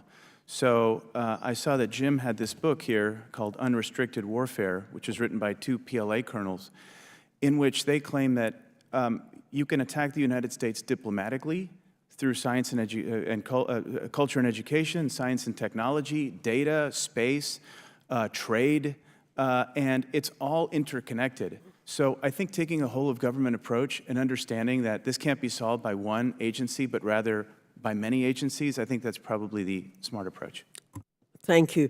And Captain Farrell, to build on what Mr. Bethl was saying, how can we get our military and intelligence community to recognize that it's underestimated the CCP and what's being done in these very disparate ways of undermining our country? Well, we need to, as Eric said, we need to recognize that China is using comprehensive national power, as they define it, to attack the United States across this whole of government, as we call it, process. And in terms of the military domain and the IC, as I said in my opening statement, we need to have a recognition of past failure to truly understand the intentions of the Chinese Communist Party to displace the United States as the world superpower. And until we do that, we're not going to be able to move forward. And so we need to have something like we had in the 70s with the Church Committee or the Pike Committee. We need to have a committee hearing that really goes into the IC and the DOD to understand how it's possible, for instance, in the space of from 2005, the United States Navy had a 76-ship advantage over the Chinese Navy, and today it's 39 ships in favor of the Chinese. That's 115 ship swing in a 20-year period, and yet we sat here dumbfounded and didn't do anything about it. And while we have moved some manufacturing back to the United States, China today has 13 major naval shipyards. The United States has 7. Just one of China's is greater than all 7 of ours. We have some serious problems ahead of us. Thank you, Mr. Chairman. I yield back. Lady yields back. Chair recognizes Ms. Lee from Pennsylvania. Thank you, Mr. Chair. You know, this really should be a bipartisan hearing, but I'm afraid that my Republican colleagues are so focused on getting their fear-mongering sound bites that they've lost the plot a bit. Because there's a lot on this topic we can agree on. American jobs, for instance. We all want to see manufacturing come back to our communities. And we all want to see that local manufacturing create good-paying union jobs. Communities like my home city of Pittsburgh have been hit hard by outsourcing and relocating. We're the steel city, but we've had to adapt and transition to other industries as the manufacturing has declined. Rather than giving up, we should be working to revitalize our manufacturing and expand job opportunities. The bipartisan infrastructure law, CHIPS and Science Act, the Inflation Reduction Act have created the support for more than $860 billion in business investments in industries like electric vehicles and clean energy and semiconductors. Mr. Malinowski, how does investing in these types of industries help ensure good-paying jobs in manufacturing here in the United States? Well, it transparently obviously does. And I think, as you know better than most, given the district that you represent, not only were we losing jobs in these industries year after year after year, decade after decade, but we were losing the confidence as a country that we could ever be a manufacturing power again.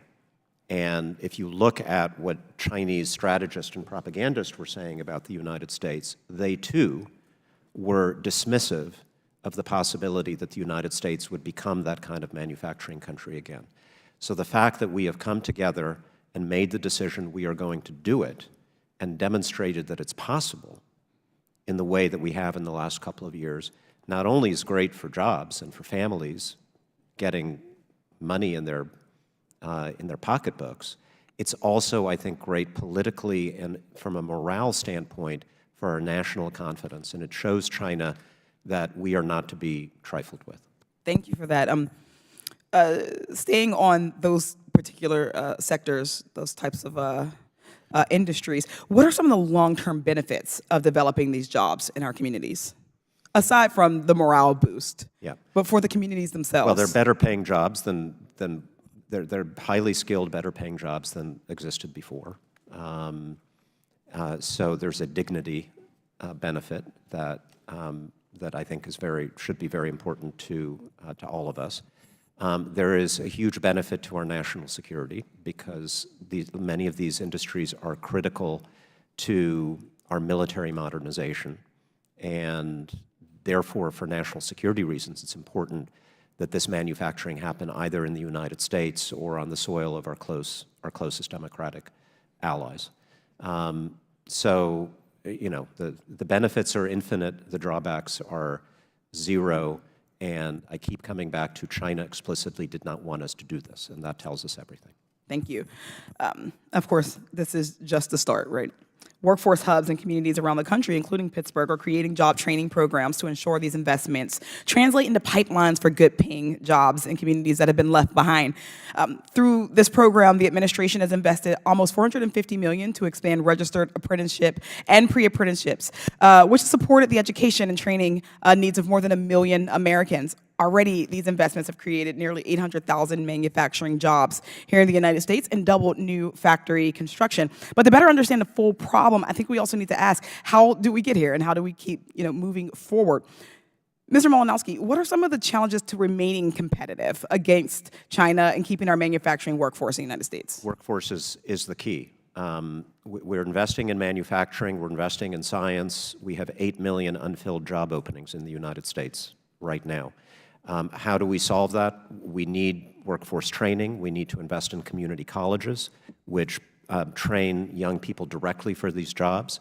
And if I can touch a third rail, we absolutely, from a national security point of view, need more legal immigration to the United States. One of our biggest comparative advantages over communist China is that no one wants to emigrate to China because it's a dictatorship, and the best, brightest, most talented people in the world want to come here. I don't want a single person coming illegally. I want us to control it, but we need more, not less, legal immigration. Thank you. Thank you for that. Fighting back against China's unfair trade practices, investing in our American workers, and bringing good-paying union jobs back to the communities across the country all seem like bipartisan goals. The American people deserve more than this fear-mongering. They deserve solutions and actions. And I thank you for that. And with that, I yield back. Chair now recognizes Mr. Grofman from Wisconsin. Thank you. First of all, Mr. Bethl, you mentioned, I think, a little bit the plight of the Uyghurs, which kind of shows what the CCP is capable of. Has any American industry, I mean, particularly the NBA owned by these billionaires, it doesn't seem to bother them. Could you give us, in general, an overview of what the response is the schmoozers who run America's big corporations has been to what's going on with the Uyghurs? I think people just don't want to talk about it. To give you an illustration, Volkswagen, it's not an American company, obviously, but it's emblematic of what the situation is. Volkswagen has its single largest factory for automobile production in Xinjiang, China. If they were to speak out, ask yourself what happens. Furthermore, 90% of the photovoltaic material for solar panels comes from Xinjiang. So we have solar panels on our roof. We have a Tesla. We're very concerned about the environment. I'll preface that. However, it's all coming from China and from Xinjiang. And so I think there's a level of intellectual dishonesty. And furthermore, China's been very careful to address the seams in our government. Do you care more about human rights, or do you care more about environmentalism? Well, first of all, I think this institution has to familiarize itself where this green stuff is coming from. And maybe if they realize so much of it's coming from China, they wouldn't be so gung-ho and pushing it more on people. And I do want to comment on Mr. Malinowski's comment. I do not believe American industry is on the ropes for manufacturing. Wisconsin right now is the #1 manufacturing state in the country. Their only big problem is, they got two problems. One problem is they need more people to work. And by the way, I really dislike it when people imply the non-union jobs, of which we have so many good ones, don't count. I think probably disproportionately the boom in manufacturing jobs in Wisconsin has come from non-union jobs. And if we try to focus on union jobs, we won't be as successful. But manufacturing is booming in Wisconsin. I wish we had more high-tech manufacturing. Do you think we should do something tax-wise on that, Mr. Malinowski? Do you think that would help? I would be very open to anything. Good. Yeah. We'll bring you in on this. Could I comment on your NBA comment? Because I think we can agree on a bunch of things. So A few years ago, the Houston Rockets, an NBA team, fired one of their executives for criticizing human rights abuses in China. I introduced a bipartisan bill, forgetting now who my co-sponsors were, to prohibit American companies from taking personnel actions against employees for exercising their free speech rights to criticize human rights abuses abroad. I mean, it's a non-controversial bill. We weren't able to pass it, but it's something I would highly recommend you guys take up. Can't think of any argument against it. I think it's something that would unite all of us Republicans and Democrats on this panel.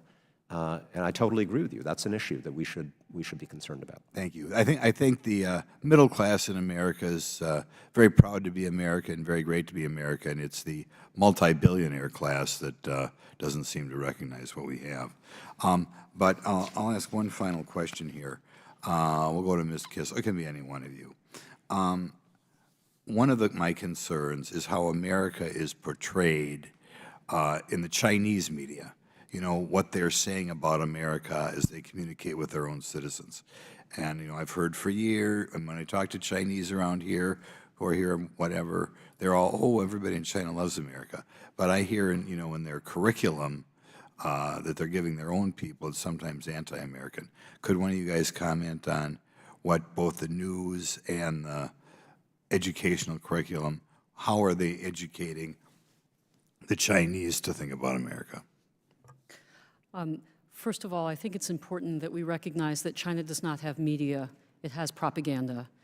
It is fundamentally different from our free and open press. And so it is a party state. I've used that phraseology before. I think it's important that we adopt it as a country and a federal government. I'll give you an example from our time in office. We declared Chinese propaganda outlets like Xinhua foreign missions because they report to Beijing. They don't report to a CEO with an independent board. Their function is to promote the interests of the Chinese Communist Party. We received huge pushback from US media organizations that wanted to keep their reporters in China. And my question to them was, how are they going to report in China? They can't freely walk around. They're surveilled. They're harassed. You'd probably get more good reporting out of basing your people in Taipei and talking to the Chinese business people who are traveling there. So again, we face this problem of We're running out of time. Can I ask you, what is more progressive, the Chinese media or the American media? The Chinese do not have media. They have propaganda outlets. Wow. The United States has a dynamic, competitive, free media. Some of it is garbage, some of it is great, but at least we have a competitive, free, and open system. Thank you. Very good. Chair recognizes Mr. Frost from Florida.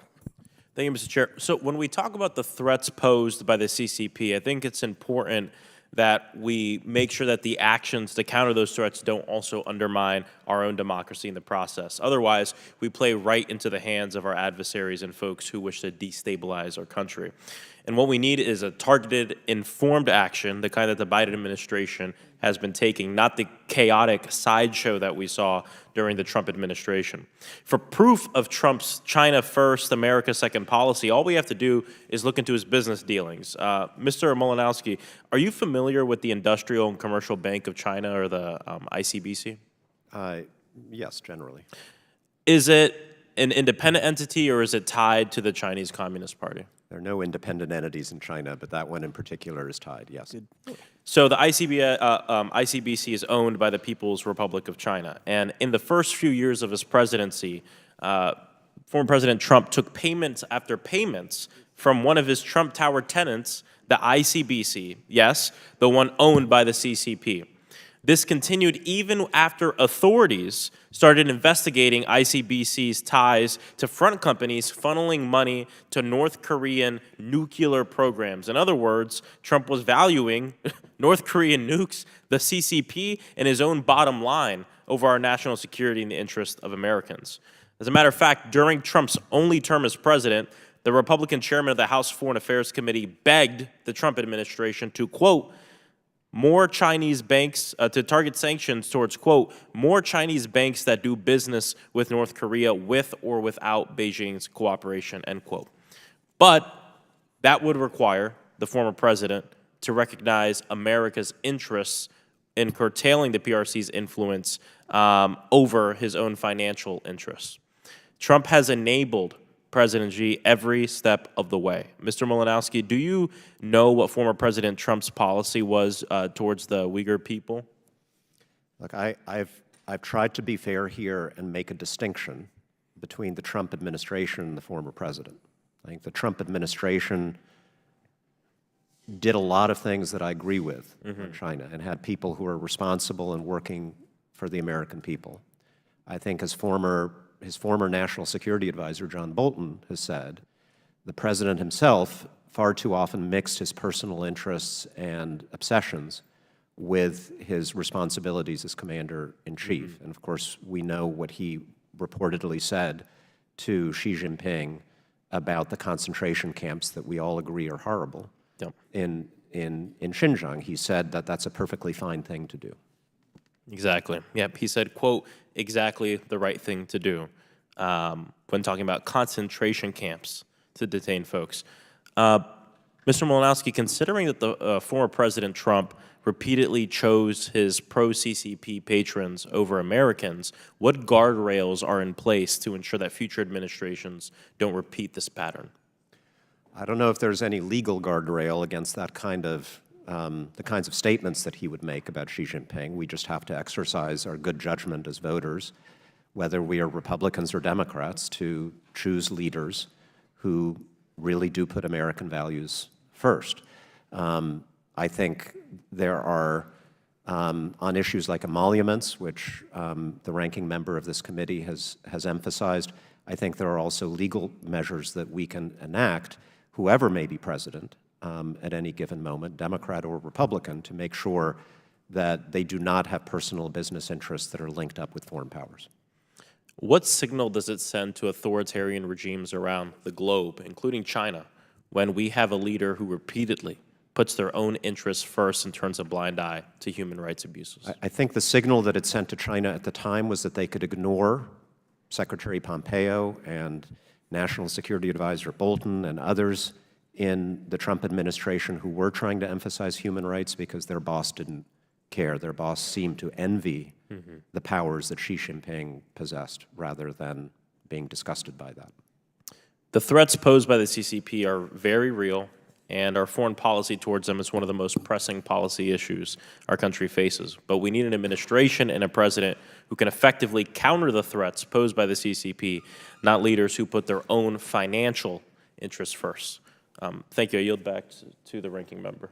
Chair now recognizes Ms. Mace from South Carolina. Thank you, Mr. Chairman. It wouldn't be a China hearing on the CCP without the left invoking Trump, Trump, Trump.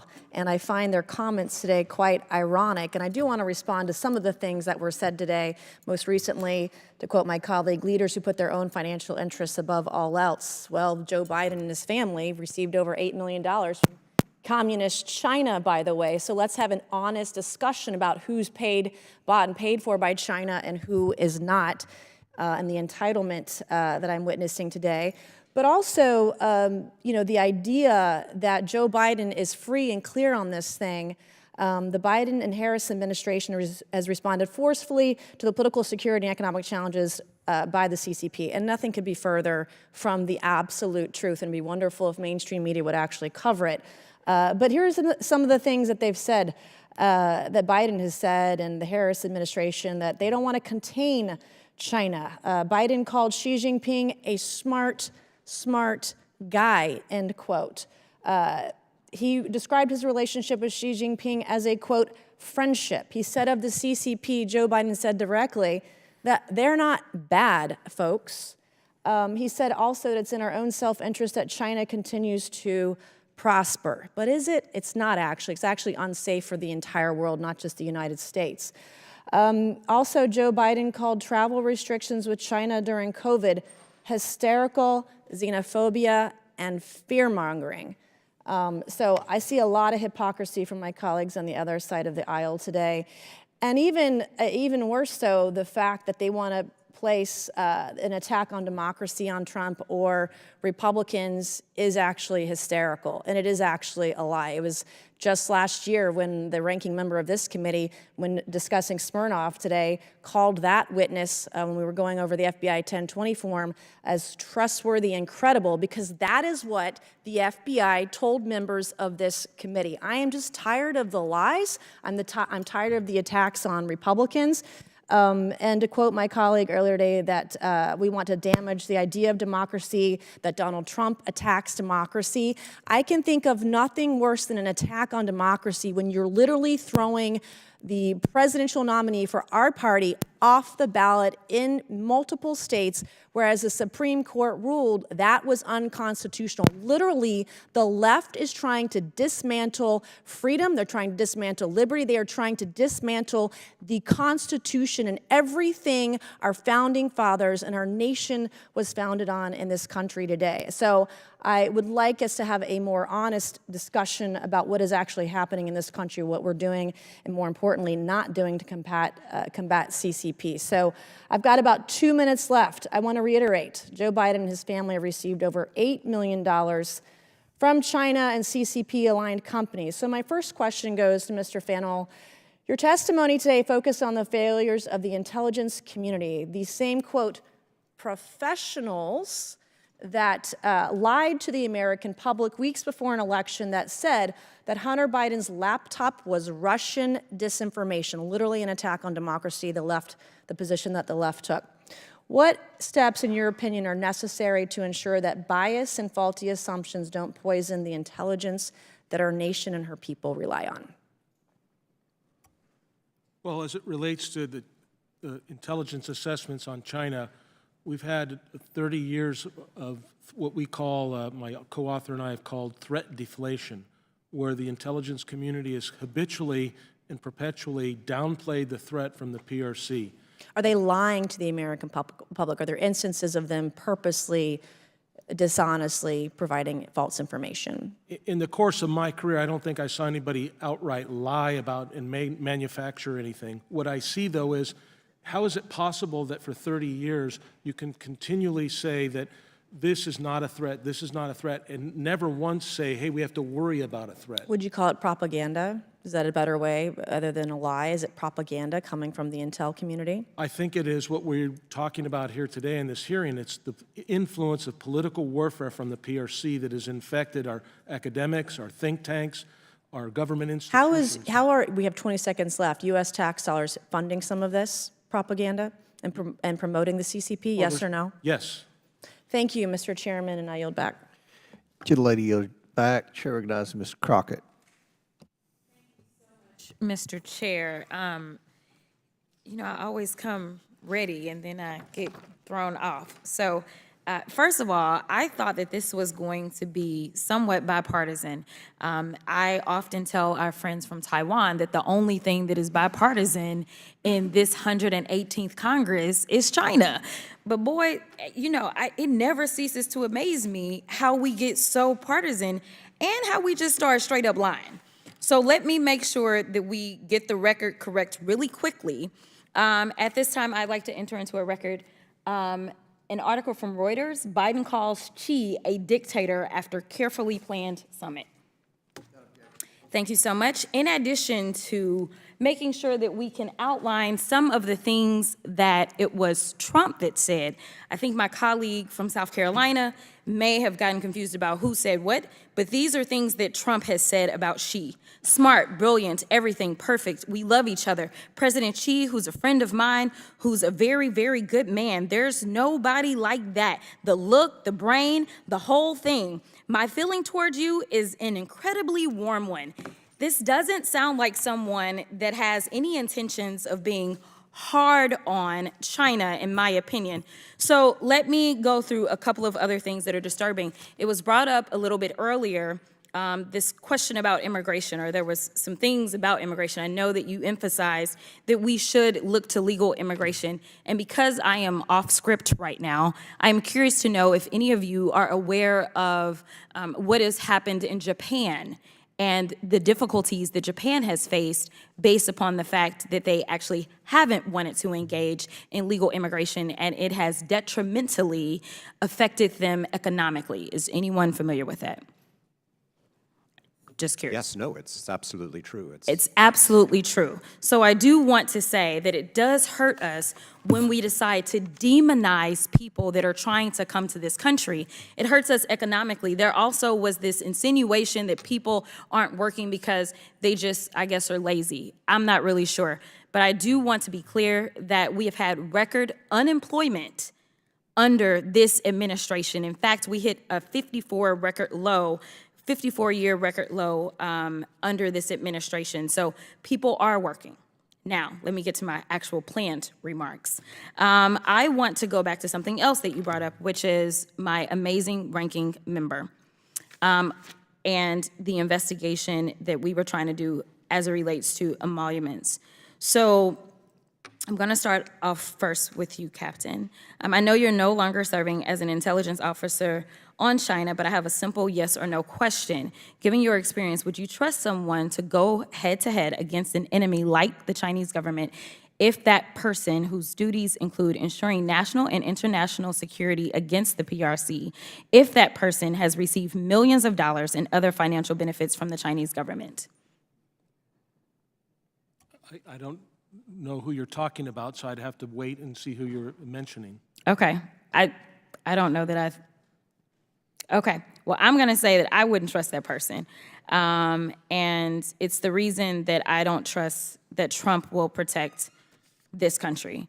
In fact, just this year, when asked whether the U.S. should defend Taiwan if it means going to war with China, Trump merely stated, well, I don't want to say, but remember, Taiwan did take all of our chips business. We used to make our own chips. Now they're made in Taiwan. Taiwan took our business away. It doesn't sound like he's too friendly on Taiwan. And I do want to say that while that may be the case, this administration and a democratically controlled House and Senate made sure that they did something smart on legislation. That legislation was led by my predecessor, the late, great Eddie Bernice Johnson, in the Science Committee. And the Chips and Science Act is absolutely making sure that we're moving those jobs back. I know Samsung is doing lots of great things in Ohio, and we know that these plants are sprouting up everywhere to make sure that we can make chips here. But what I continue to see is that Trump seems to only care about his money. Democrats on this committee publicly released financial documents detailing how Trump received over $5.5 million from the Chinese government. Not only that, these records also showed how President Trump and his White House senior advisor daughter, Ivanka, received hundreds of trademarks by the PRC during that time. So I'm going to skip to this timeline because I want to make sure we cover this. ZTE is a China telecommunications company which has had extremely close ties to the Chinese government, including reports showing ZTE employees entering and exiting Chinese spy facilities. Unfortunately, what we saw when we look at this timeline is that in May of 2018, China approved Ivanka's trademarks for bath mats, textiles, and baby blankets. May 7th, 2018, China approved 5 additional trademarks. May 13th, 2018, President Trump's tweets, he's instructed the Commerce Department to reverse its decision to sanction ZTE. June 7, 2018, Ivanka's company gets 3 more provisional Chinese trademark approvals the same day the Trump administration officially announces an agreement to lift the sanctions on a 7-year... Gentlelady's time's expired. Chair recognizes Mr. Sessions from Texas. Mr. Chairman, thank you very much. I want to thank the panel for being here today. The USDA estimated that foreign investment in U.S. agriculture land grew to approximately 40 million acres in 2021. That's a GAO study. We increasingly find out that China is not only after food, but after land that is near important installations. Perhaps it could be something related to the military. Do any of you have an expertise in speaking about that that you could lend some insight to that? Captain, you? Yes, sir. In the threat from the Chinese in terms of what they're acquiring in our country, in terms of buying land in its close proximity to our military installations, is greatly concerning, as was their spy balloon reconnaissance, intelligence, surveillance, and reconnaissance balloon that flew over our country and collected over critical U.S. military installations. And so we need to be very aware of where they're at, what they're doing. In the book that we just wrote, Embracing Communist China, America's Greatest Strategic Failure, we actually call out and say that we need to move the CFIUS process, which is the oversight of where certain acquisitions are made in our country, move it out of Treasury and move it over to defense, because that's how important and serious this threat is. Interesting. If I can add a little bit. Oh, to yes, that. sir. It's Please not go just, ahead. It's not just in the U.S., right? Not only is China buying millions of hundreds of thousands of acres. You can go to land. Uruguay and find it. Well, you can go to in Argentina, which is where I was going. China has a military base with satellites that can track their polar LEO satellites that can then track hypersonic weapons. This isn't fear-mongering. This is reality. In Argentina, they're building a dual-use port in Ushuaia, and they're going to land a fiber optic cable to Antarctica, and the fiber optic cable can be used as a sensor to detect our submarines. In Panama, China owns container terminals on both sides of the canal. So I think it's not just in the United States, but we should be aware that China is encircling us, and we need to kind of wake up and get out of the matrix. If I could add just a little bit more to that, and the purchases of land don't always have military and intelligence implications. It's also crime and drug running, which we've seen in states like Oklahoma and Maine, where federal authorities have arrested Chinese individuals likely associated with the triads who are running drugs and committing federal crimes within Marijuana our farms. borders. Correct, the marijuana farms, which is why we need a whole-of-government approach, as the other panelists and I have suggested. There's not one solution to this problem. It's a very comprehensive, different, serious threat than anything we've ever faced in the past. Ms. Kissel, so that we all understand we're up here for policy, I think the people that are serious about this are in the room right now. Tom, welcome. I'm glad to see you. I'm interested if both of you would accept the challenge. I'm not asking about a 20-page paper. I'm asking about an executive summary or whatever you'd like to do. I'm interested in how you, Ms. Kissel, in the Trump administration, under Secretary of State, viewed this issue and how it was looked at from if there was a holistic viewpoint of a plan that might lay itself out across government. Was it NSA who was in charge? Was it out of the White? If you would do that, and Tom, if you would do that for me too. I'm not trying to do anything more than compare and contrast. I think somewhere the answer's got to lie with all of us, not one administration or the other. And I know that there are people that write about these things all the time. I'm not doing that. But I am interested in professionally, a professional viewpoint that you have about serious people in the prior administration and serious people in this administration writing me, I will share it with everyone on this committee, about how it was looked at from a perspective of national security and following down. Is that, Tom, is that something that you could accept? 100%. It's a legitimate concern, and I appreciate the way in which you're approaching it. Because I'm concerned, we had a member here who was talking about it's all politics. No, it's not all politics. It's all protecting the nation, and there are people who do things differently. Mr. Chairman, when I receive this, I will notify this committee for distribution. I'd like to ask that both of you provide that to me. Tom, I'll give you my information. Thank you. And you're speaking specifically of the land No, sir. purchases. I'm speaking about how we should look at China. If it's just land, that's fine. But I'm worried about how do we look at China, Do we have someone specifically related in there who can see the entire set? I appreciate both of you. If you want to send me something just on land, that's fine. What I'm saying to you is I will share it with the entire committee, and we will appreciate it. And thank you all for being here. Captain, I'm sorry I've run out of time, but I gave you my information. Mr. Chairman, thank you. Thank you. Chair recognizes Ms. Porter from California. Does everyone remember 2008 when the United States caused a global economic meltdown? We were financing our housing market with securitized bonds backed by shady, risky collateral, shady, risky mortgage loans that went bad. And the fallout was terrible. Today, China is setting the world up for a global economic meltdown. How? They are financing their infrastructure with securitized bonds that are backed by risky, lousy collateral. Local governments in China have major expenses. They build massive infrastructure, they deliver public services, and those investments are ballooning in size and price, driven in part by an effort from localities, cities, and provinces to outcompete each other. Now, in China, unlike in the United States, state and local governments cannot assess sales or property tax, and they cannot directly issue bonds.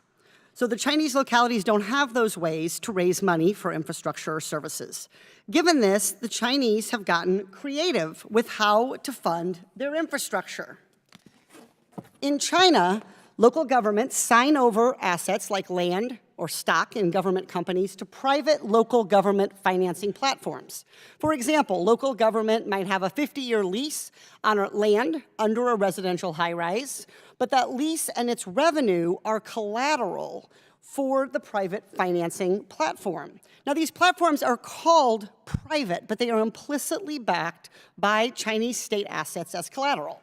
With all this backing, the local government financing platform borrows money from a bank. The bank loans are bundled together into the bond market. These bonds get a high rating, AAA, because they have the implicit backing of the CCP. This should remind us of what happened here. Our mortgage bonds got really high ratings, even though they were loaded with mortgage loans, subprime, predatory mortgage loans, because they were implicitly backed by our government-sponsored entities like Fannie Mae and Freddie Mac. Mr. Bethl, what is the greatest risk of this Chinese financing system? First of all, let me congratulate you on doing a deep dive on what's happening in the Chinese economy. I would like to recognize my staffer for helping me put this together and myself for making it comprehensible to the American people. So I'd like to go back to the gentleman from Pennsylvania who asked about why on earth are we investing in China? And so a lot of these bonds are being sold globally and internationally. And so I think we should be aware that there's a ticking time bomb.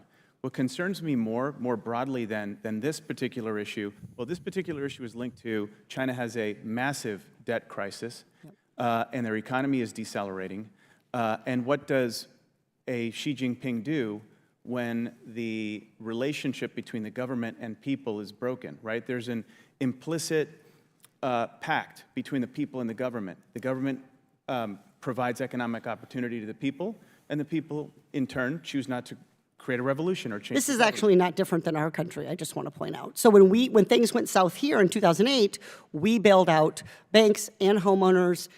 I guess what I'm trying to get at in this specific instance is, and I want to get back to the consequences of all this in a minute, is the value of land. This works so long as the value of this land, of these assets, continues to go up, just like it worked when housing prices in America continued to go up.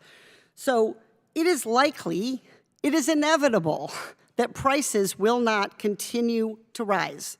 There is a significant property bubble. So like any bubble, the system is not sustainable. And once this batch of long-term urban leases, which began years ago, expires, which is about in the next will start in the next 5 years, there'll be a glut, and leases won't be as valuable. That will cripple the bond market. Mr. Bethl, do you know how large this bond market is? I can get back to you on that. Ms. Kissel, do you know? I don't, but again, I would also like to add my congratulations. It's the first time I've seen Congress take a deep dive like this. It's very important. But you touched on actually what I think could be the solution. You mentioned the rating agencies and the AAA ratings. Congress could act to break up the duopoly of S&P and Moody's and force American investors to do their own due diligence and not outsource their due diligence to rating agencies. So rating agencies are not perfect. We all saw that in 2008 and 9 and 10 and 11 as the financial crisis continued. Go back to the size of this market. It is trillions of dollars. It is a multi-trillion-dollar time bomb in the middle of the world's second largest economy. I just want to close by explaining to the American people, because I know the witnesses understand this, why should we care? Because I think when we hear, oh, China's economy might go south, well, maybe that's good news for us. It is not. If the Chinese economy collapses, it will reverberate around the world, just like when our housing market, backed by crappy bonds, securitized bonds, collapsed, it reverberated around the world. Our economy will suffer because of these risks. Global companies that rely on Chinese corporations for manufacturing, other supplies will all be hurt. So this is a disaster waiting to happen, and we need to mitigate our risk. I yield back. Gentlelady yields back. Excellent questions, Ms. Porter. Chair recognizes Mr. Biggs from Arizona. Thanks, Mr. Chairman, and I appreciate all the witnesses being here. Appreciate this. I apologize for having to step out for a portion of your testimony. I did hear the ranking member, and I thought at first he was talking about former presidential candidate Hillary Clinton claiming the 2016 election was stolen, and with all of the groups on the left that asserted that for literally 6 years now. I thought, but then I realized, no, he's got TDS. That would be wrong. So, leaving the political side of it out now, I thank you for your testimony, and I'll just say, Captain Fanell, in your book, Embracing Communist China, America's Greatest Strategic Failure, which I recently read, you argue that the United States should employ a modern-day Truman doctrine to counter the Chinese Communist Party. And there's some significant contextual differences between what was going on post-World War II with where we are today and the ascension or the immersion of the Cold War. I'm wondering if you would discuss and tell us what aspects of the Truman doctrine you think need to be implemented today with regard to China. Well, I think that we need to look back on that history and understand that we were coming out of a world war and that we were coming out of a time where we didn't know what the future would lead to with a threat from the Soviet Union. And so the government under Truman and his doctrine was designed to, make sure that we were defending ourselves against this potential threat.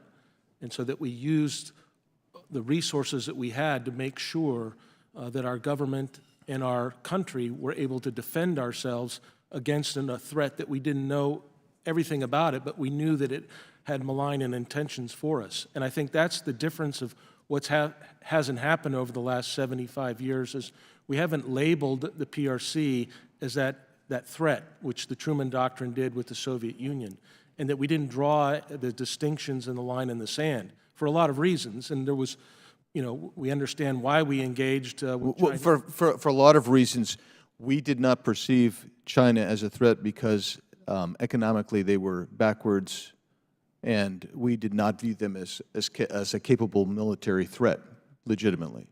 And so we then facilitated their rise and their move from basically a third world economy with no technology. We allowed them to skip literally generations of technological development because we facilitated their theft of our IP and our technology.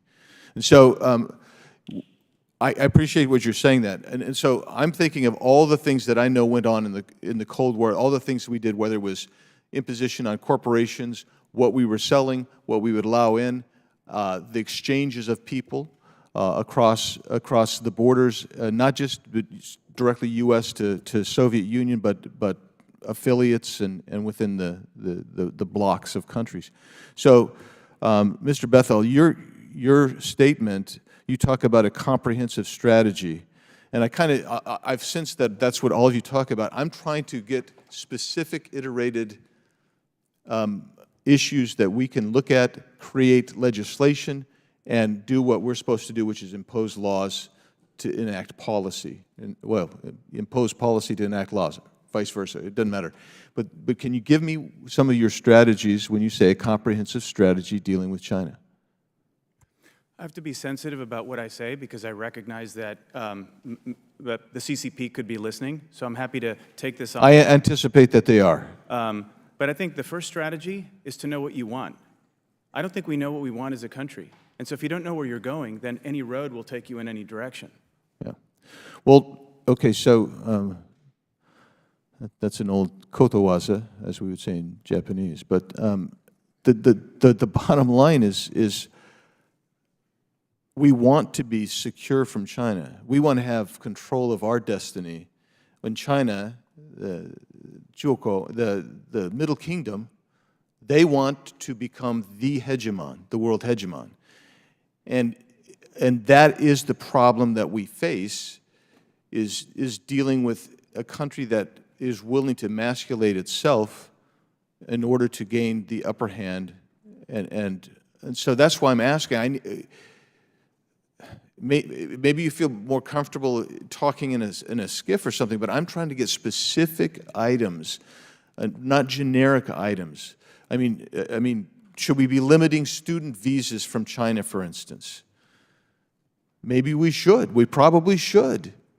Should we then? And Ms. Kissel, in your document, you were talking specifically about how we are treated by CCP on diplomacy and diplomats and visitors, etc. Should we be doing the same? Should we be restricting travel of Chinese diplomats here? And I'd like to know. 100%. We talked a lot about reciprocity in the Trump administration, but there's a long way to go. We do not have freedom of movement in China. They should not have freedom of movement here. Our consular affairs people, as I say in my testimony, should be clearly vetting every person who enters from Communist China for military intelligence security ties. We should be limiting Chinese students who are coming here to study STEM.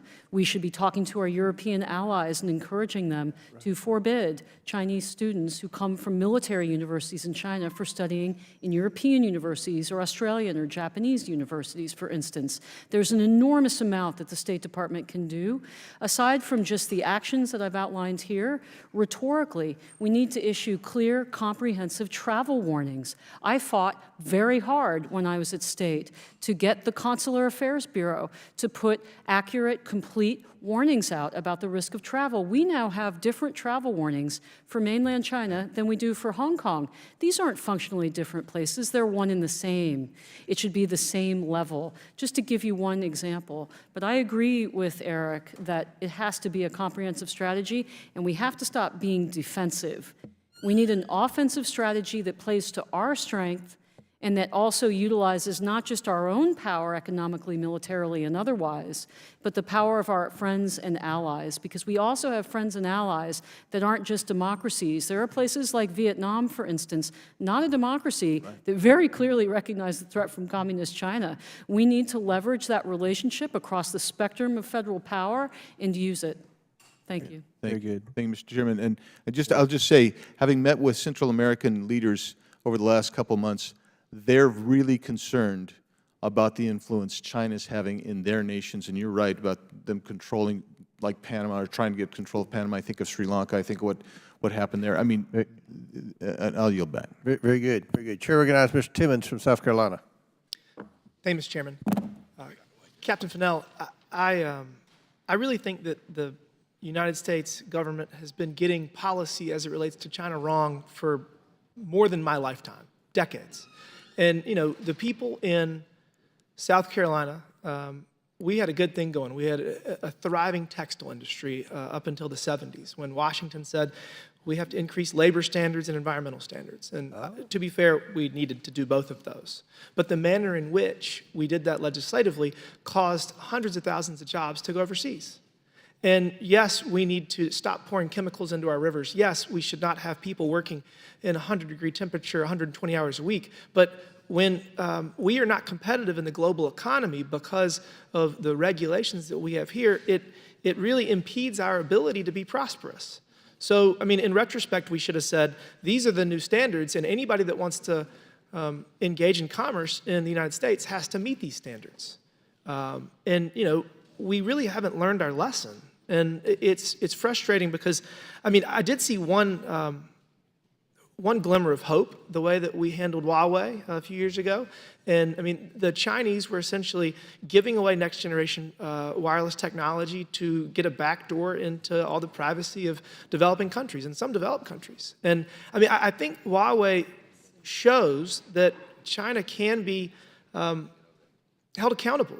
And it's a good example of the U.S. takes a leadership role, but we get all of our like-minded allies on board to get them to not cheat and to not steal our data. I mean, do you think that the way that the United States handled Huawei is a case study for how we can try to hold them accountable to be equitable partners in the global economy? Well, I know you directed the question to me, but there's two people here that were in the Trump administration that actually were responsible for Oh, we that. can go, Ms. I'll let them Kissel. answer. Let's start with you. Yeah, that entire effort was run out of the State Department and our Economic Affairs Bureau, and it wasn't easy. We went, for instance, to see the UK government, and they laughed us out of the room. And eventually we had to tell them, look, we can't share sensitive intelligence with you if it's traveling over Huawei networks. And so finally they came around. Germany, it's taking much longer. But the problem isn't a single country or ally. There are many, many different kinds of Huaweis, whether it's the equipment that is scanning containers, whether it's China Unicom, China Telecom. We took action there, but as you've seen recently in the press, we have a problem now with the cloud services that they provide in the United States. So again, there's an enormous amount that the State Department can do by going around the world, because you don't want backdoors built in allied or neighboring countries. Look at the Bahamas. Huawei is all over the Bahamas. Huawei built Saudi Arabia's 5G network. So there's it's an enormous challenge, not just here at home, but abroad. To your point, this isn't, I was using Huawei as an example, but it's really just about it's a cultural disparity. I mean, the Chinese government views it as their job to make sure that every business has an advantage to compete in the global economy. It's cultural. And I mean, our system of government is supposed to have the government staying out and allowing our businesses to produce the best product or service that we can provide and let capitalism do the rest. And I mean, this really is a clash of cultures in many ways. Would you agree? I believe that the United States, one of our greatest advantages is our capitalist, competitive, free, and open system. And one of the challenges that we face with China is that we have integrated Communist China into that system, and we've made our companies, our investors, and others dependent on it. We also have China integrated into international institutions like the World Trade Organization. What do you do when the second largest participant in the WTO doesn't follow the rules? How do you fix that? It's a very difficult problem to fix. So it's a very multifaceted issue, but I believe that there are steps that can be taken today. Most notably, you recognize the problem, you make it transparent to U.S. investors and companies, the risks that they face, you force disclosure, and then you start to set red lines and say, in strategic industries, whether it be pharmaceuticals, semiconductors, military equipment, or others, you can't go there. And we need to stop saying we compete with China. That implies that they follow the rules. They don't. They're not a competitor, they're an enemy. And as a nation, under both Republican and Democrat administrations, we simply haven't gotten there yet. And because we have confusion of a cooperate, compete, and confront policy, which is confused, we get confused policy. And that's dangerous. I agree. Thank you. Yield back. Chair now recognizes Ms. McClain from Michigan. Mr. Chairman, can I? Oh, I'm sorry. I just have a couple of UCs, if I can. Sorry, Ms. McClain. Yes, Mr. Chairman, I request that the Congressional Executive Commission on China Annual Report for 2023 be admitted into the record. Without objection, so ordered. And a piece entitled, Hong Kong is Unrecognizable After 2 Years Under the National Security Law, which gets to the point Ms. Kissel just made. Without objection, so ordered. And to the point that Mr. Bethl made, but expanding on a little bit more, is the World Health Organization is not salvageable. with regard to its infiltration by the CCP. Without objection, so ordered. Thank you. Chair now recognizes Ms. McLean from Michigan. Thank you, Mr. Chair, and thank you all for being here today. Ms. Kissel, I think you said something very insightful that really caught my attention, is we got to have some red lines. And to quote you, you said, we can't go there. And I'm experiencing this a little bit in my state. I mean, if you look at the CCP, they're not our friend. I don't think anyone would disagree with that, right? That's pretty bipartisan. You know, from the intermittent camps, the abrasive military posture in the South China Sea, and the crackdown in Hong Kong, it's clear they're not our friend. And I would also want to make sure that my ladder's on the right wall, and I have a good understanding that if you are a Chinese company, you must turn over all of your data to the CCP if they ask for it. Is that correct? Am I Okay. So I just want to talk about some facts.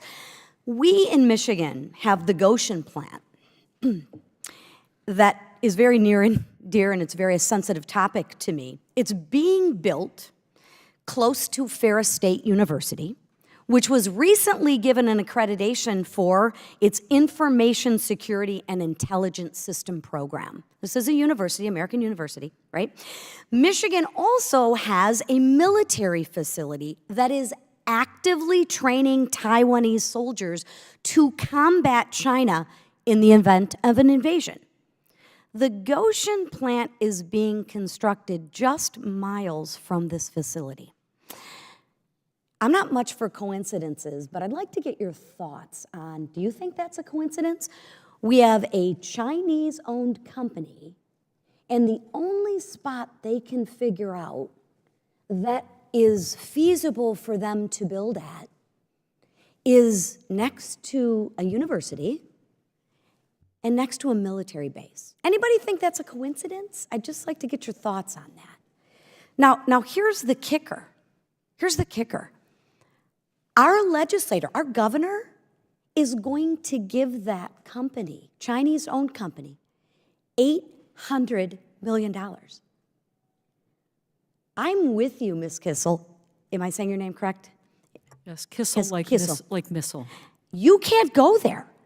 Why are we allowing this to happen? It baffles my mind. We talk about, well, it's going to create jobs. Jobs for whom? I'm very concerned about that. Very, and I'm not much for coincidences. So I'd like to start is, can anyone explain to me how the Chinese companies are bound to the CCP? Because when I say that, some folks back home across the aisle think I'm crazy. But am I correct in that statement? And can you explain how the Chinese, we'll start with you, Ms. Kissel, how the Chinese companies are bound to the CCP? So I would refer the committee to a speech that Secretary Pompeo delivered on civil-military fusion in San Francisco, where he outlined this threat and the laws of China that compel any company based in China to divulge any information to the party at any time, in any manner of its choosing. I believe that all the information that you need is in those remarks. In terms of— But for the people, for the average American listening right now, you're talking to the people of the great state of Michigan. In layman's terms, what does that mean? China is a party state.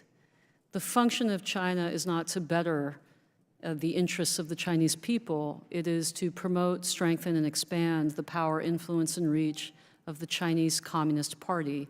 All activity done by Chinese companies or within the Chinese borders accrues to the power of the party. But what happens if it's a company here owned by China? There are no independent Chinese companies. So even if they're on our soil, if it's a Chinese company, everything will get divulged at any point in time to the Chinese government. Correct, and I would also note for the honorable member that many of the intellectual property thefts suffered by American companies do not only occur in mainland China. I spoke to one Fortune 500 CEO who told me that the greatest Chinese IP threat that he suffered was here in the United States by a party, shall we say, directed individual It was directed to. And this is what I need to get our lawmakers in the state of Michigan to understand. China is not our friend. They are not our friend educationally. They are not our friend militarily. And they are not our friend economically. One last question, and if we could keep it to a yes or no, it'd be great. Do you think the Goshen plant is an example of China making a long-term investment in the American business community to advance their interests and perhaps gain information, private information, from American citizens? Yes, but let's not give them too much credit as long-term thinkers. Let's remember, they almost destroyed their country several times over, the Cultural Revolution, now with this debt crisis, et cetera.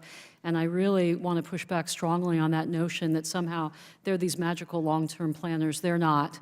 So you mean we could be in danger right now? I'm saying if this that plant goes we in? have great advantages, as the former congressman laid out. We should use them. We need to recognize the nature of the threat, and we need to construct not just a defensive strategy, but an offensive strategy. But it starts with, you just can't go there. And with that, Mr. Chairman, I'm over. I yield back. Thank you. Gentlelady yields back. Chair now recognizes Mr. Fallon from Texas.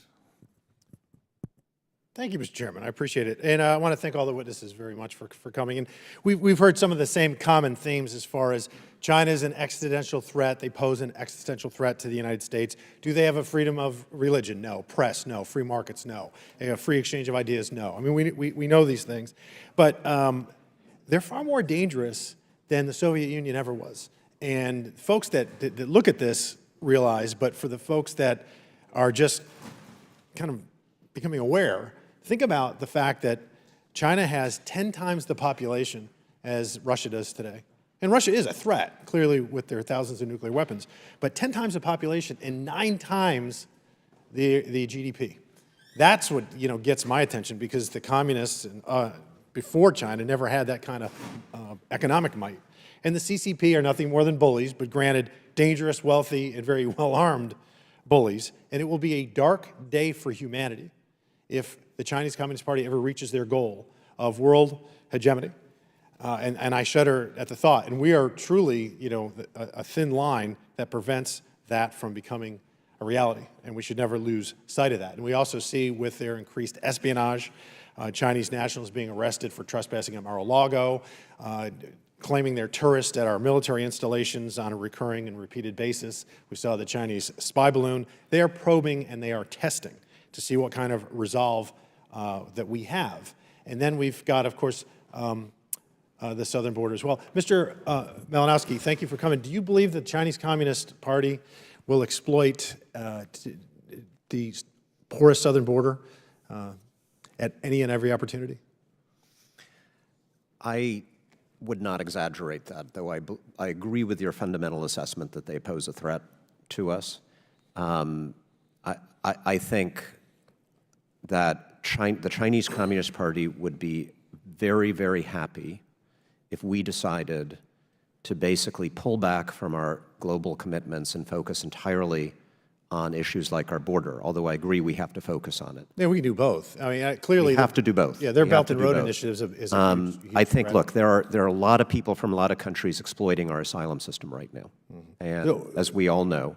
Do you think this administration has done all it can to secure the southern border? I think it's done all it can, and the focus right now needs to be on Congress passing the legislation that has been put before you, bipartisan legislation. Yeah. We all know the politics of that and why it hasn't passed. And yeah, the China piece is a small part of that, but if you think that that's important, pass the Langford bill. Yeah, thank you. I would say that when you look at, because I look at data, and under the prior administration, we had 11 folks that were apprehended on the southern border that were on the terrorist watch list. And under this administration, we've had 362. We hadn't had a month of over 200,000 illegal border encounters in 20-plus years, and yet under this administration, we've had 28 of those. We've had 38 months in a row of over 150,000 crossing the border. And to give that context, we'd never had a month of over 300,000 illegal crossings. We had that in December of 2023. We had 300,000 illegal encounters in all of fiscal year 2017. So by that definition, it's 12 times worse. And if you even look at the Obama administration and the Trump administration, we had about 2 million, at this juncture in their presidencies, about 2 million illegal encounters. Under this administration, we've had 10 million. That is not even close to being in the same neighborhood, not ballpark, not even on the same planet, quite frankly. And there were things that this administration did that had nothing to do with Congress. The Wait in Mexico policy worked, and yet they rescinded that. And then we had a border wall, part of it ready to go, paid for, labor there, materials there, and it was just stopped. The construction ceased. And then we also left expedited removal on, just left it on the table for some unknown reason. And when you look at Chinese nationals, in 2018, there were 991 Chinese nationals that were apprehended on the southern border. In 2023, it was 37,000. Again, not in the same ballpark, not in the same country, not even the same planet. It's a 3,700% increase. And then what is China doing? Because, yeah, Ms. Kissel, you made a very good point about they know what's going on in that country. It is a police state, it is a totalitarian regime. So they know what's happening with fentanyl, and they know who the players are. And they know that they're making the precursors there, they're teaming up with the Mexican drug cartels, and they're killing Americans. 80,000, I think 76,000 in 2022, which is 270% increase from 2017. And they're killing 208 Americans per day. If you look at World War II, we lost 405,000 Americans, and over that course of that nearly 4 years, that was 299 a day. That is a comparative number. The Chinese Communist Party, Mr. Chairman, is waging asymmetrical warfare on this country, and we need to recognize the threat and act accordingly. I yield back. Thank you. Gentleman yields back. Chair now recognizes Mr. Cloud from Texas. Thank you, Chairman. And I just first off want to say I want to appreciate my colleagues on this committee and certainly throughout Congress for passing H.R. 90. That was the resolution to demand China return Mark Swadan home. He's from my district, and I know there's many others too who are still there who need to come home. Also, being from Texas, I do think it's important to bring up the border because not only is fentanyl coming across our border, we have China working. You don't leave China without China's permission, and so we have a number of Chinese nationals coming across our border. Many of them are, most of them are single adult, military-aged, pretty fit young men who are coming here. Makes you wonder why they're coming here. It's unconscionable to me that we continue to let that be an open sieve. Beyond that, I thought it was great that you brought up unrestricted warfare, because unrestricted warfare talks about many of the ways that it goes beyond what we conventionally know as warfare, but it talks about financial warfare, network warfare, trade warfare, biochemical warfare, ecological warfare, but it also talks about resource warfare, economic aid warfare, regulatory warfare, smuggling warfare, drug warfare, media warfare. It goes on to say that, to suggest could special funds be set up to exert great influence on another country's government by legislature through lobbying? Could buying and gaining control of stocks be used to turn another country's newspapers and television stations into tools of media warfare and the like? And so what we see happening on our border, along with some of the lobbying and regulatory regime, you can't help but wonder if this is part of China getting us to burden our own economy, to burden our own aid resources that are meant to take care of those who are very needy in our country, and in a sense pay for the demise of our own country. I wanted to bring up a 2008 National Intelligence Council report that they put out, and it said this: the unprecedented shift in relative wealth and economic power roughly from west to east is now happening and will continue. The United States' relative strength, even in the military realm, will decline, and U.S. leverage will become even more constrained. It basically said this transition is a virtual certainty that will continue. It said in terms of size, speed, and directional flow, the transfer of global wealth and economic power now underway from west to east is without precedent in modern history. And again, it went on to say this is unprecedented and very likely to continue. It said it's happening for two reasons. One, we're sending oil and gas revenues overseas, and we're sending manufacturing overseas. We all want to take care of our environment. We want to be good stewards of creation. You mentioned ESG, and I wanted to get your thoughts in relation to this, in the sense of much of the legislation that we're passing is artificially forcing a transition that is distorting the marketplace, it seems to me, in the sense that some businesses that would seek to meet a need provide a service in the economy are instead rewriting their business model to go after what has become uncapped business dollars. For example, the IRA was estimated, CBO scored around $600 billion, I believe, and now Wall Street says, no, that's going to be closer to $2 trillion. And what you're seeing in that space as we continue to force feed a transition that isn't actually meeting the goals it's stated to mention, but that's a different discussion for a different time. Sure, Congressman, I'll try and keep it simple and straightforward, and I'll simply say that incentives drive outcomes. So if the incentives aren't properly thought through, the outcome is going to be terrible. So I think it's incumbent upon the members of this august body to write an incentive policy that actually does make sense. And could you speak to also what's happening in BRICS? One of the things I think that gets lost in this conversation as well is we have a petrodollar, and so the strength of our dollar is based on oil and gas trade right now. Meanwhile, our own government is trying to suppress that industry.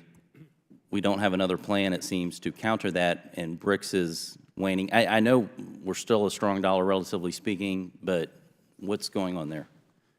You raise a really good point, and that's something that most Americans should really take stock in. The U.S. dollar as the global medium of exchange is crucially important for the United States. So to put it in perspective, we're 60% of the global central bank deposits, if you will. It's reserves. We're 80% of the FX trade. So if you have Colombian pesos and you want to get into euros, typically you have to go through the dollar. And it's something like 80% or 90% of the world's commodities are denominated in dollars.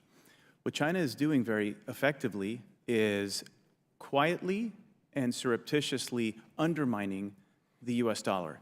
Will we ever lose reserve currency status? I think that's a little bit overblown.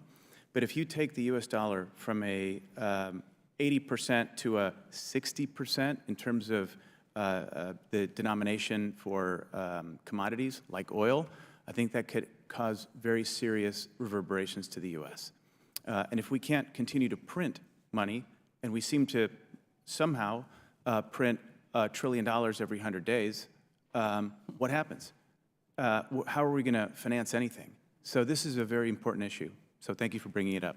Thank you, and I know from ports to universities to everything that's going on, there's so much to talk about. I appreciate y'all being here. Ms. Kissel, I just want to say, I thought you summed up this probably when you said they're not a competitor, they're an enemy. I think that's probably the first thing is we've got to really, as a all-of-government approach, understand that, and so I appreciate you stating that so clearly. Thank you. Chair now recognizes Mr. Higgins from Louisiana. Thank you, Mr. Chairman. Captain Fanell, thank you for your service to our country, sir. In your testimony, you discuss how United States businesses seek economic cooperation and contractual agreement with China, obviously. With your background, have you witnessed or observed exchange of data and intellectual properties that on the surface would be just American businesses doing business with China, but in reality would be, in essence, American businesses providing the People's Republic of China and the Communist Party of China technologies and data that it is using to usurp American dominance in that industry sector. Particularly, have you been concerned about the CCP or the PRC gaining access at any point to ship designs from our United States Navy shipbuilding endeavors? We use shipbuilders that have ties, in some cases, to China. And then the next thing you know, the Chinese appear to be building a craft that we thought the designs were top secret. What are your thoughts on that, sir? Sir, that's a great question, and it's exactly the concerns that I've had over the last many years. And we can just look at today a couple of examples. The Chinese have just rolled out a number of big deck ships. We call them amphibious ships, some of them are carriers. Right now, the Chinese third aircraft carrier, the Fujian, is at sea doing sea trials, or may be back in port now, but she's in her sea trial process after being keel laid down, and 2 years ago, she's now out at sea doing sea trials. That ship has electromagnetic aircraft launch system. It's a system that we're just experiencing on the USS Gerald Ford. And we've had a decade or more of design and work and development, and now in our fleet, trying to get it ready to be operational in the fleet, and it is now, but it's taken an exceptionally long time and cost us billions of dollars and cost overruns to be able to put the Ford to sea without a lot of problems. China went from having its first two carriers that were ski jump ramps, no catapult launch mechanism or system, just the wind over the deck and go off the ski jump, which what they got from the Russians, a Soviet design on the Kuznetsov class that they got in their first two carriers, the Liaoning and Shandong. They then went from those two carriers to the Fujian with this electromagnetic aircraft launch system. They skipped steam catapults. That's important because I spent 20 years on carriers with steam catapults. American Navy developed over almost 80 years steam catapults. And China, because of it worked very, very well. They stole that, and they new technology. So please speak to the difference. What I'm getting at here is that we should be concerned as a Congress and as a nation with the protection of our intellectual properties. And when we have built-in pathways to exchange sensitive and even classified technologies, then we should vigorously protect that technology. So it's one thing if China steals technology the old-fashioned way through espionage. It's another if we do not address a built-in means by which China is just absorbing our technological data and our intellectual properties. And in my remaining half a minute, would you address that, including as it perhaps relates to our universities and our research and development laboratories, sir? Yes, sir. That's exactly the problem. We have around 400,000 Chinese students in the United States today, every year, 400,000. And they are studying in our high-tech STEM arenas, in our advanced universities, learning this technology that's going back and feeding this new PLA across the board. And so we have to be on guard against that. The example of the carriers is just one of hundreds, if not thousands, of areas where we are losing and having our technology given away by us freely, and that's a crime. Thank you, sir, for your insightful answer. Mr. Chairman, I yield. Gentleman yields back. Chair now recognizes Mr. Burchett from Tennessee. Thank you, Mr. Chairman. Thank you all for being here. My buddy Tom Malinowski. Good seeing you again, brother. My question is, I have a piece of legislation that I'm curious if you all would comment on, and it deals with genetic material or testing, actually, that is being disclosed to the Chinese Communist Party. They're actually purchasing it from a lot of our businesses, this, findyouраncestor.com, you find out your great-great-grandfather was an African king or something, and you go back and these people most of us just find out, like me, we're just a bunch of mutts. I think I heard President Obama say that one time, that, he's just from all over, and that's probably most of America. And I'm wondering what your thoughts are on that, us limiting or excluding them from having our genetic material. Tom? I'd love to look at your bill. I'll tell you just personally, I've always wanted to use one of those services because I'm curious to know how you and I may be distant cousins somewhere, but I haven't done it for this reason.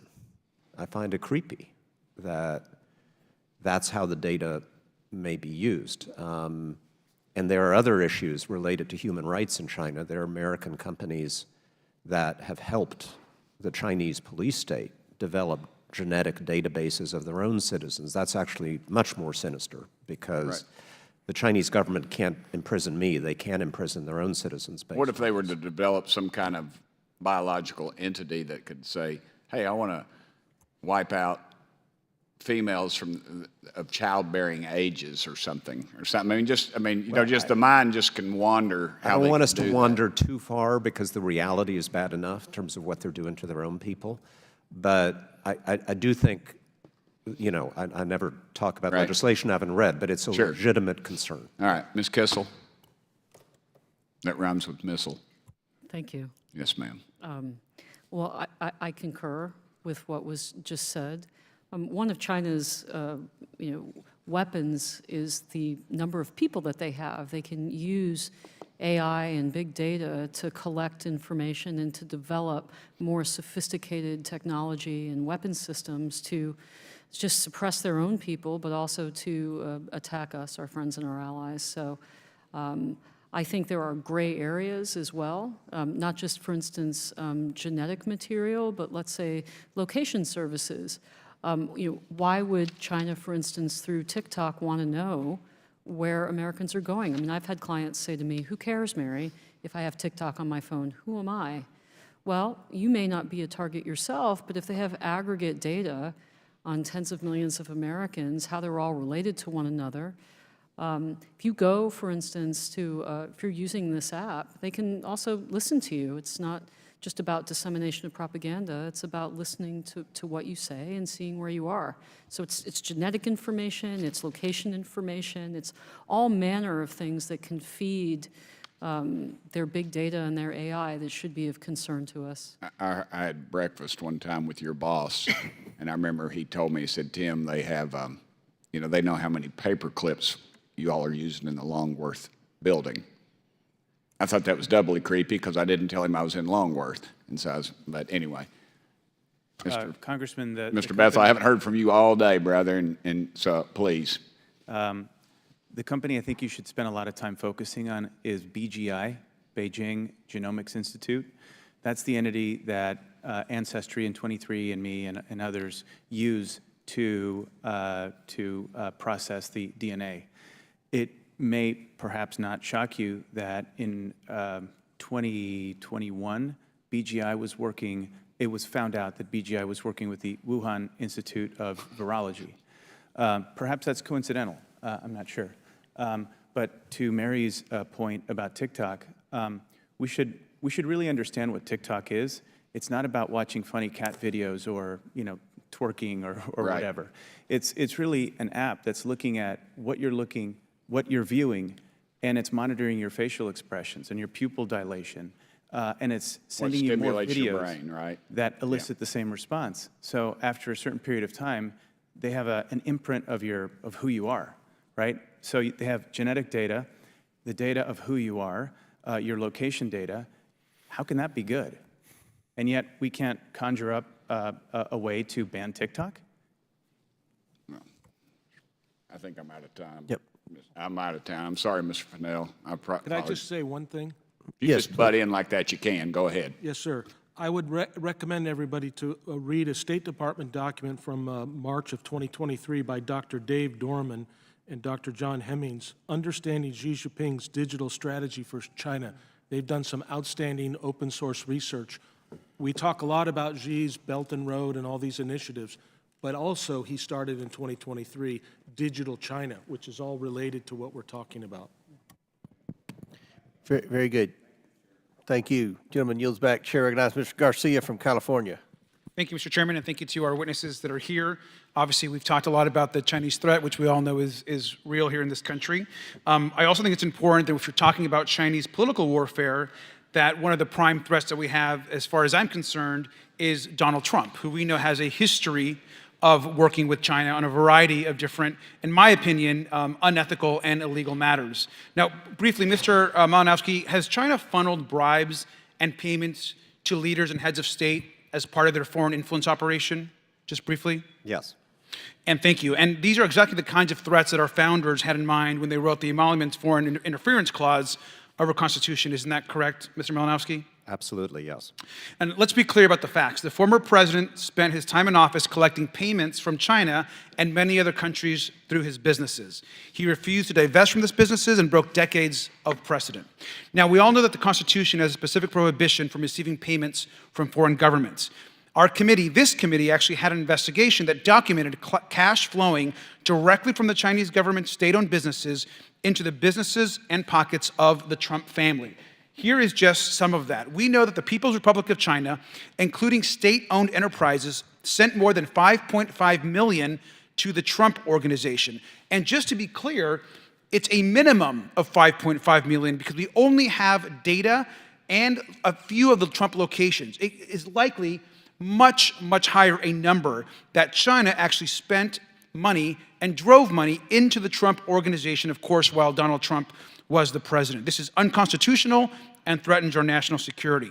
Now, these, of course, aren't the only favors that the Trump family got from China. Just months after he took office, the Chinese government suddenly reversed long-standing policies and awarded Trump 38 new trademarks in China for industries related to restaurants and advertising. And of course, this went beyond just Donald Trump himself. In April of 2017, with Trump's White House in chaos, many people, including the Chinese government, were all trying to gain influence during this time. Ivanka Trump, who was working in the White House, got preliminary approval for 3 Chinese trademarks on the same day that Donald Trump had dinner with Xi Jinping at Mar-a-Lago. And remember, Ivanka never divested her company while she was working in the White House. Now, President Trump also overruled our own security officials in our own government and publicly promised to save jobs at a Chinese government telecom company which was facing sanctions. And the list goes on and on and on. I think we should all be very concerned that the President of the United States, at the time, Donald Trump, decided to actually let corporate criminals off the hook while he was claiming to fight for Chinese jobs. And you also don't have to take my word for it. John Bolton, who was Donald Trump's right-wing national security advisor, a strict conservative, wrote about Trump, and I'll quote, that he commingled the personal and the national, not just on trade questions, but across the whole field of national security. This is actually from the Washington Post. John Bolton even reported, John Bolton, the extreme right-wing former member of the administration, that Donald Trump told President Xi, and I quote, "Make sure I win," during a dinner at the G20 conference in Osaka, Japan.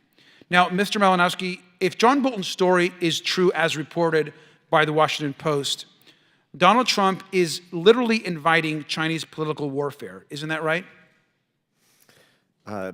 Yes, and I have no reason to believe that John Bolton would be making any of this up. He would have no reason to do that. I thank you, sir. I completely agree with you. The fact that John Bolton is essentially laying out that Donald Trump was inviting Chinese political warfare is shameful, and that should be investigated here as part of this committee. But we know the conflicts go on and on. Jared Kushner was paid $2 billion by Saudi Arabia just a few months after leaving office, after he and Trump pursued radical pro-Saudi policies during their time in the White House. And we know that the attacks on our democracy continue, not just in Trump's actions around China, but in the numerous other payments to other foreign governments that happened while Trump was in office, and that is happening now to the Kushner family post-White House. Now, we've all been working to investigate this conflict of interest for months, but the majority hasn't moved or joined us. This is unacceptable, and we should continue to demand answers. And with that, I yield back. Chair now recognizes, I thought we were going to recognize, Mr. Burleson from Missouri. Thank you, Mr. Chairman. When China first opened its doors and its economy in the 1980s, former Chinese Communist Party leader Deng Xiaoping was able to penetrate the financial interests of U.S. firms, the media, think tanks, and individuals, including politicians. In essence, he used what was called the invisible hand to get Americans to do work for the CCP. This practice of elite capture continues at a rapid rate today. Ms. Kissel, could you explain what elite capture is and how it's employed by the CCP today?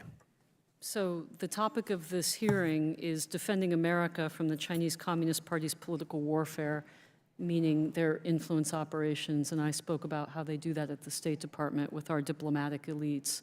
What you're referring to is the organized activity of CCP directly linked and indirectly linked organizations to capture our elites, to convince them to work on behalf of the party and the party's interests. This is done through overt ways, by, for instance, payments or contracts, and ways that are in what I would deem the gray zone, and I spoke about this in my written testimony, where they would, for instance, invite corporate CEOs to China through business chambers, give them a red carpet treatment, grant them audiences with Xi Jinping and other top leaders. This is a way both to capture them, but also to circumvent any tough conversations that they might have with our U.S. government leadership. That's something that I believe that this committee should investigate, not just the influence on the federal agencies, but CCP influence on our state and local government officials. That's also a big problem for us. So elaborate on the business partnerships. How are they direct and you said the word overt? Are they direct in saying, you know, we'll do business with you if you provide information for the CCP, or how does that usually operate? Again, I think context is important. For 40 years, Republican and Democrat administrations alike encouraged U.S. businesses to outsource to China, and they did so. So this happened over a long period of time, and we've only recently woken up to the threat. How does this capture happen? It happens through flattery. Come to China and be lauded and have these high-level audiences. It happens through their own pecuniary interests. They're rewarded, as Eric, I think, spoke to, their fiduciary obligations to their shareholders to make money. They also prey on the fact that, you know, there isn't the kind of patriotism in corporate America that we used to see. Look at what Jamie Dimon, for instance, the head of J.P. Morgan, said recently. He said, I'm a patriot. If the U.S. government tells me to get out of China, I'll get out of China. So this is a country that's committing crimes against humanity and genocide against its own people, and yet he's not going to get out of China until he's told to do so. Now, our firm isn't involved in China because we have owners who are patriotic Americans who wouldn't do business there. There are many other Americans like that that you don't hear about. But this elite capture is a significant problem because these figures, be they diplomats, be they CEOs, chairmen of boards. Or politicians. Or politicians, they have significant influence on you all. And so it's why transparency and clarity in talking about this regime are so, so important. So what are some of the most egregious examples that you've seen with politicians? Well, again, I don't want to make this a partisan discussion because I think that this, you know, transcends politics. I can do that for you. So let me ask this. Would sleeping with a Chinese spy be an example of elite capture? Yes. Okay. You know, President Biden claimed that his family never took money from China. Is that accurate? Again, I'm not here to have a partisan political discussion. I think that this I threat, appreciate here's what, we talk about many aspects of the threat from China. Here's something that I would say. So let me ask in a different way. If money $40,000 flowed through different bank accounts that were associated with a family member, would that be an example of elite capture that flowed into a personal bank account? Here's what I wish we would discuss. We are facing an enemy with 400 nuclear weapons, a million-man army, the third largest Air Force, the world's largest Navy, a probable chemical and biological weapons programs. They attack our satellites every day. They're cutting cables. We have threats to our infrastructure here at home. And as the topic today is, we have influence operations. I'm almost done. So, Ms. Kissel, I just want to say, United States. You're absolutely right. That's the issue. You're right. I just want to recognize, though, that we have a responsibility to investigate the outcome of the millions of dollars that have flowed in from the Chinese energy company to Biden family members. Thank you. Gentleman yields back. Chair now recognizes Mr. Langworthy from New York. Well, thank you very much, Chairman Comer. China has invested in and built relationships with the highest levels of the American business community to advocate and advance the CCP interest in the United States for decades.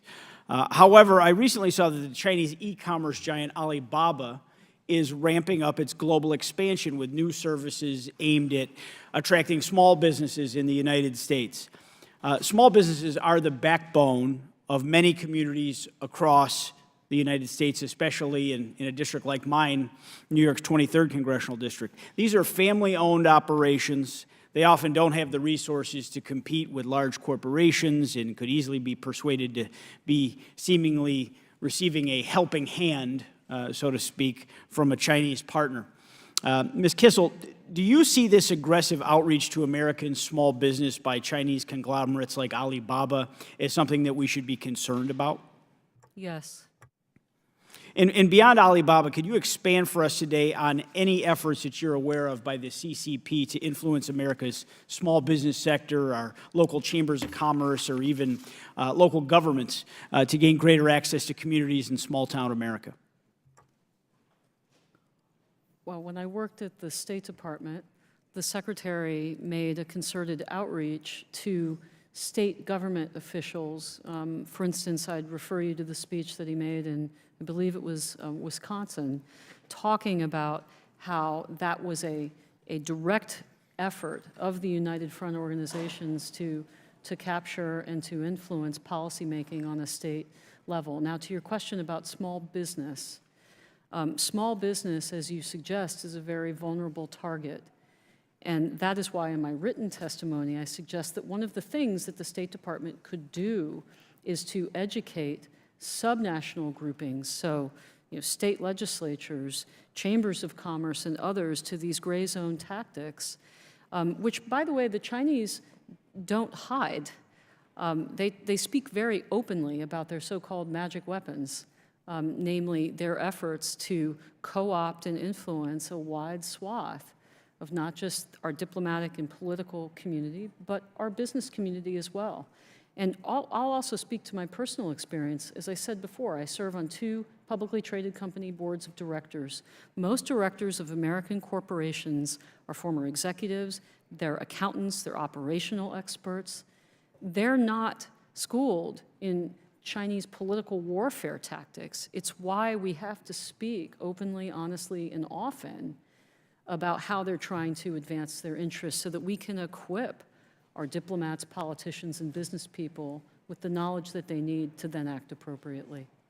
Thank you. Where do you see a role for the federal government in helping businesses, large and small, to avoid political or other pressures from the CCP? Well, State Department has the ability to issue business advisories.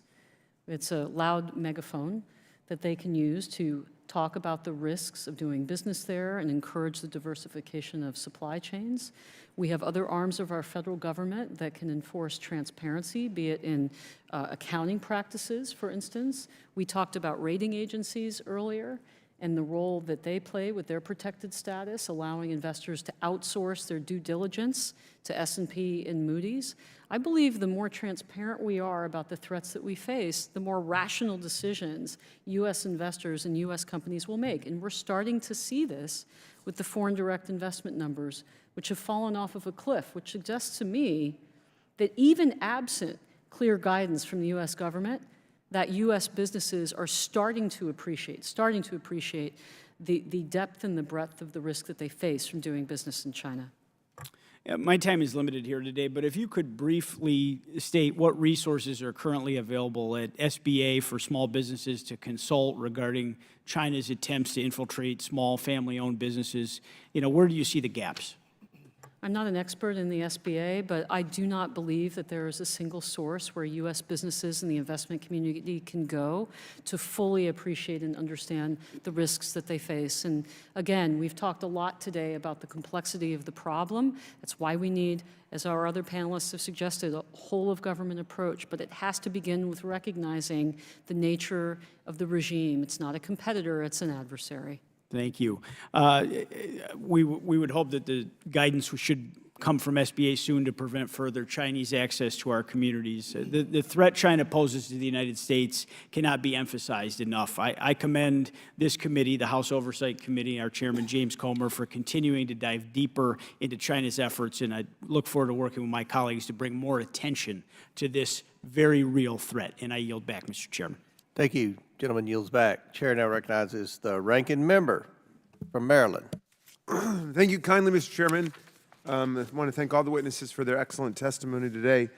Congressman Malinowski, You made an interesting point earlier when you distinguished between the various means that are used by China to assault the American democratic system and what the ends are. And I wonder if you would say a little bit more about what you think the ends are.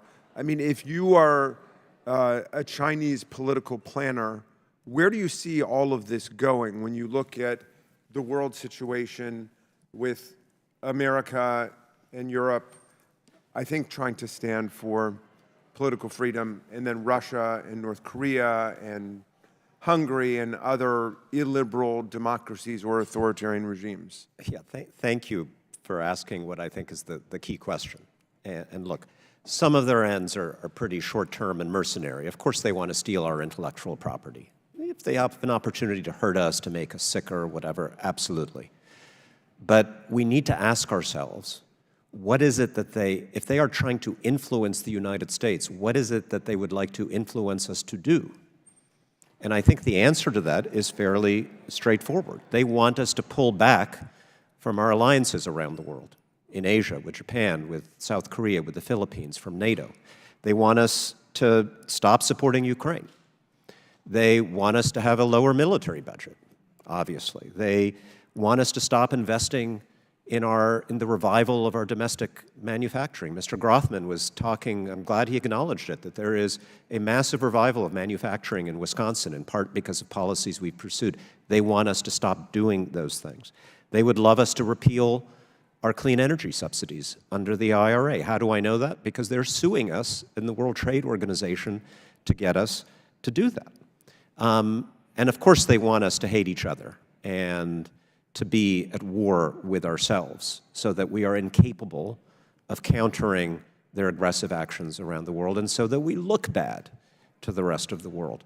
And so my simple answer to the question of what we should do, and I agree on a lot of the little things that my former Republican colleagues have raised, but the big answer is we should do the opposite of what China wants us to do on those big strategic questions.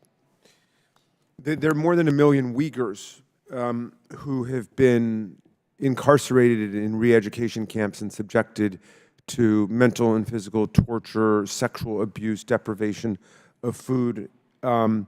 President Biden signed the bipartisan Uyghur Forced Labor Prevention Act in December of 2021. And this was a break from the prior administration where the former president told President Xi to go ahead with the building of these camps and said it was the right thing to do. Will you just explain what difference that makes in terms of our willingness to confront human rights violations? As I've tried to do throughout the hearing, I want to distinguish between the Trump administration, which had plenty of officials who were disgusted by the genocide in Xinjiang and tried to do something about it, and the former president. And it's a critical distinction because no matter how hard a State Department under a Republican or Democratic administration tries to stand up for human rights, if the leader, if the president says to a foreign dictator, I don't mind your concentration camps, I envy your power to execute people, I like you because you rule with an iron fist, it completely undermines what everyone else in our country is doing to advance human rights. And is that a demonstration of what's been called elite capture today, where the use of flattery and... yeah, I don't know if it was flattery or corruption or if he just shares Xi Jinping's values going in, but the effect is catastrophic to our moral authority in the world.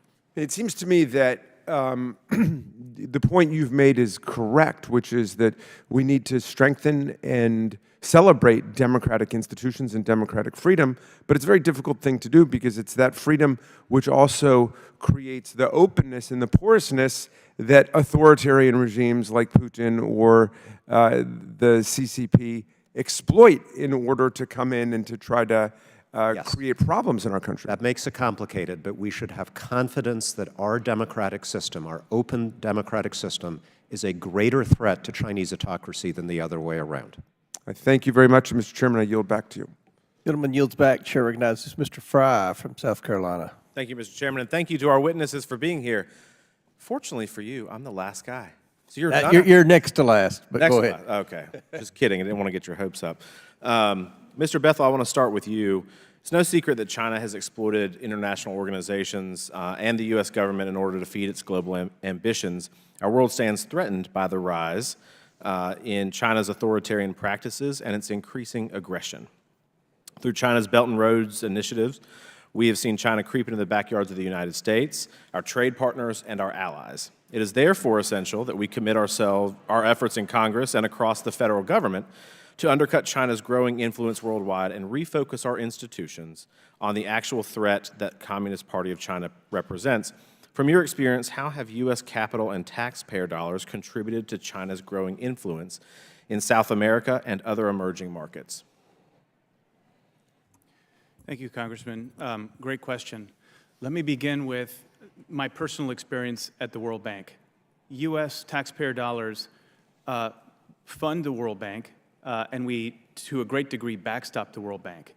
You have to ask yourself how an institution with a AAA credit rating can have that rating when you're loaning money to developing countries. So the United States is the largest shareholder. The United States wields a tremendous amount of influence in an institution that is meant to do good in the world. It's meant to take people out of poverty and to promote shared sustainability. Now, unfortunately, what I witnessed when I was at the World Bank, and that may have since changed, is that China was the largest recipient of World Bank loans. And you ask yourself, why? You're the #2 economy in the world. And if you think about it, what happens is when you get money from the World Bank, it's not the money itself, but it's what the money represents that's important. It represents that you are a developing country. And if you're a developing country, then you get World Trade Organization, special benefits at the World Trade Organization, Universal Postage Union, et cetera. And so that also allows you a backstop in the event that, say, a developing country can't pay their loan to China. Well, perhaps the World Bank or the IMF can. And so the third point I would mention is that of the procurement contracts, of the tens of billions of dollars every year that go out the door of the World Bank to fund great projects, roads, hospitals, schools, around 40% went to China, Chinese contractors, and less than 1% went to American contractors. And so I saw China's— So we're funding by default our adversaries, right? Their growth. That's right.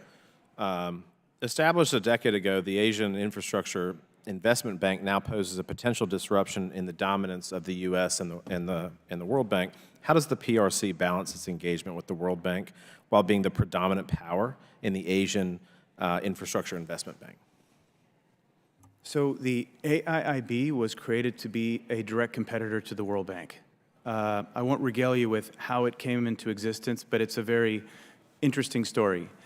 The World Bank actually, in many ways, assists the AIIB in its overseas loan portfolio. It helps source and originate deals for the AIIB. It provides a lot of the back office and cash management and custodial work for the AIIB. And in effect, it's helping to subsidize it. So the World Bank is working to help a competitor and a rival succeed. How concerned, thank you for that. That's actually very fascinating to hear. How concerned are you about the obvious ties between the World Intellectual Property Organization and the CCP? You may recall in the latter part of the Trump administration, and I think Mary can address this more effectively than I, there was a vote to determine who was going to be the head of the World Intellectual Property Organization, and China was fielding a very good candidate, and it looked like they could win, which is insane on the face of it if you think about intellectual property. I'm not sure if you want to. No, I think it's a great— No, go ahead, please. Thank you. I think it's a great example of how the State Department could be wielded for good. We stood up effectively a political type campaign. We didn't put up an American. We backed an allied country's candidate. And we effectively ensured that the Chinese will not get a chance to run WIPO for, I believe, the next 50 years. because the chairmanship cycles through different regions of the world. And it was the International Organizations Affairs Bureau at the State Department that went around the world talking to our allies and ensuring that we got that outcome and that win for the United States. Chairman and the ranking member, with your indulgence, I have one more question since it seems like we're waiting on somebody else, if that's okay. Can institutions like WIPO and the World Bank reverse course, or are they beyond help at this point?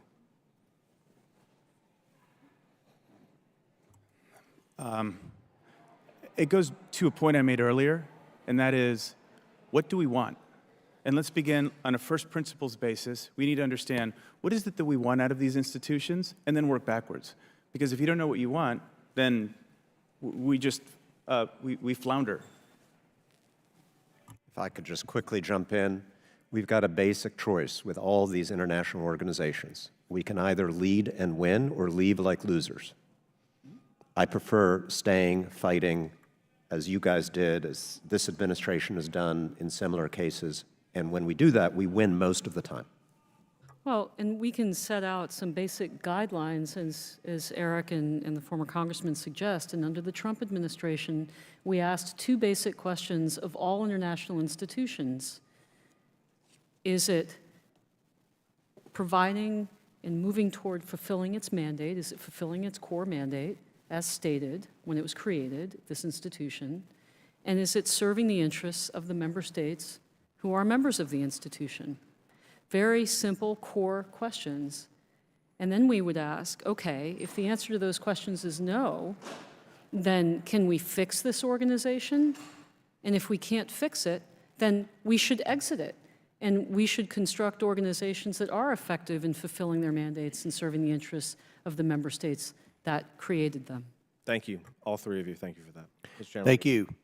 And I am the last questioner. So, Captain Fanell, you've testified about the national security community's failure to recognize and combat the CCP threat.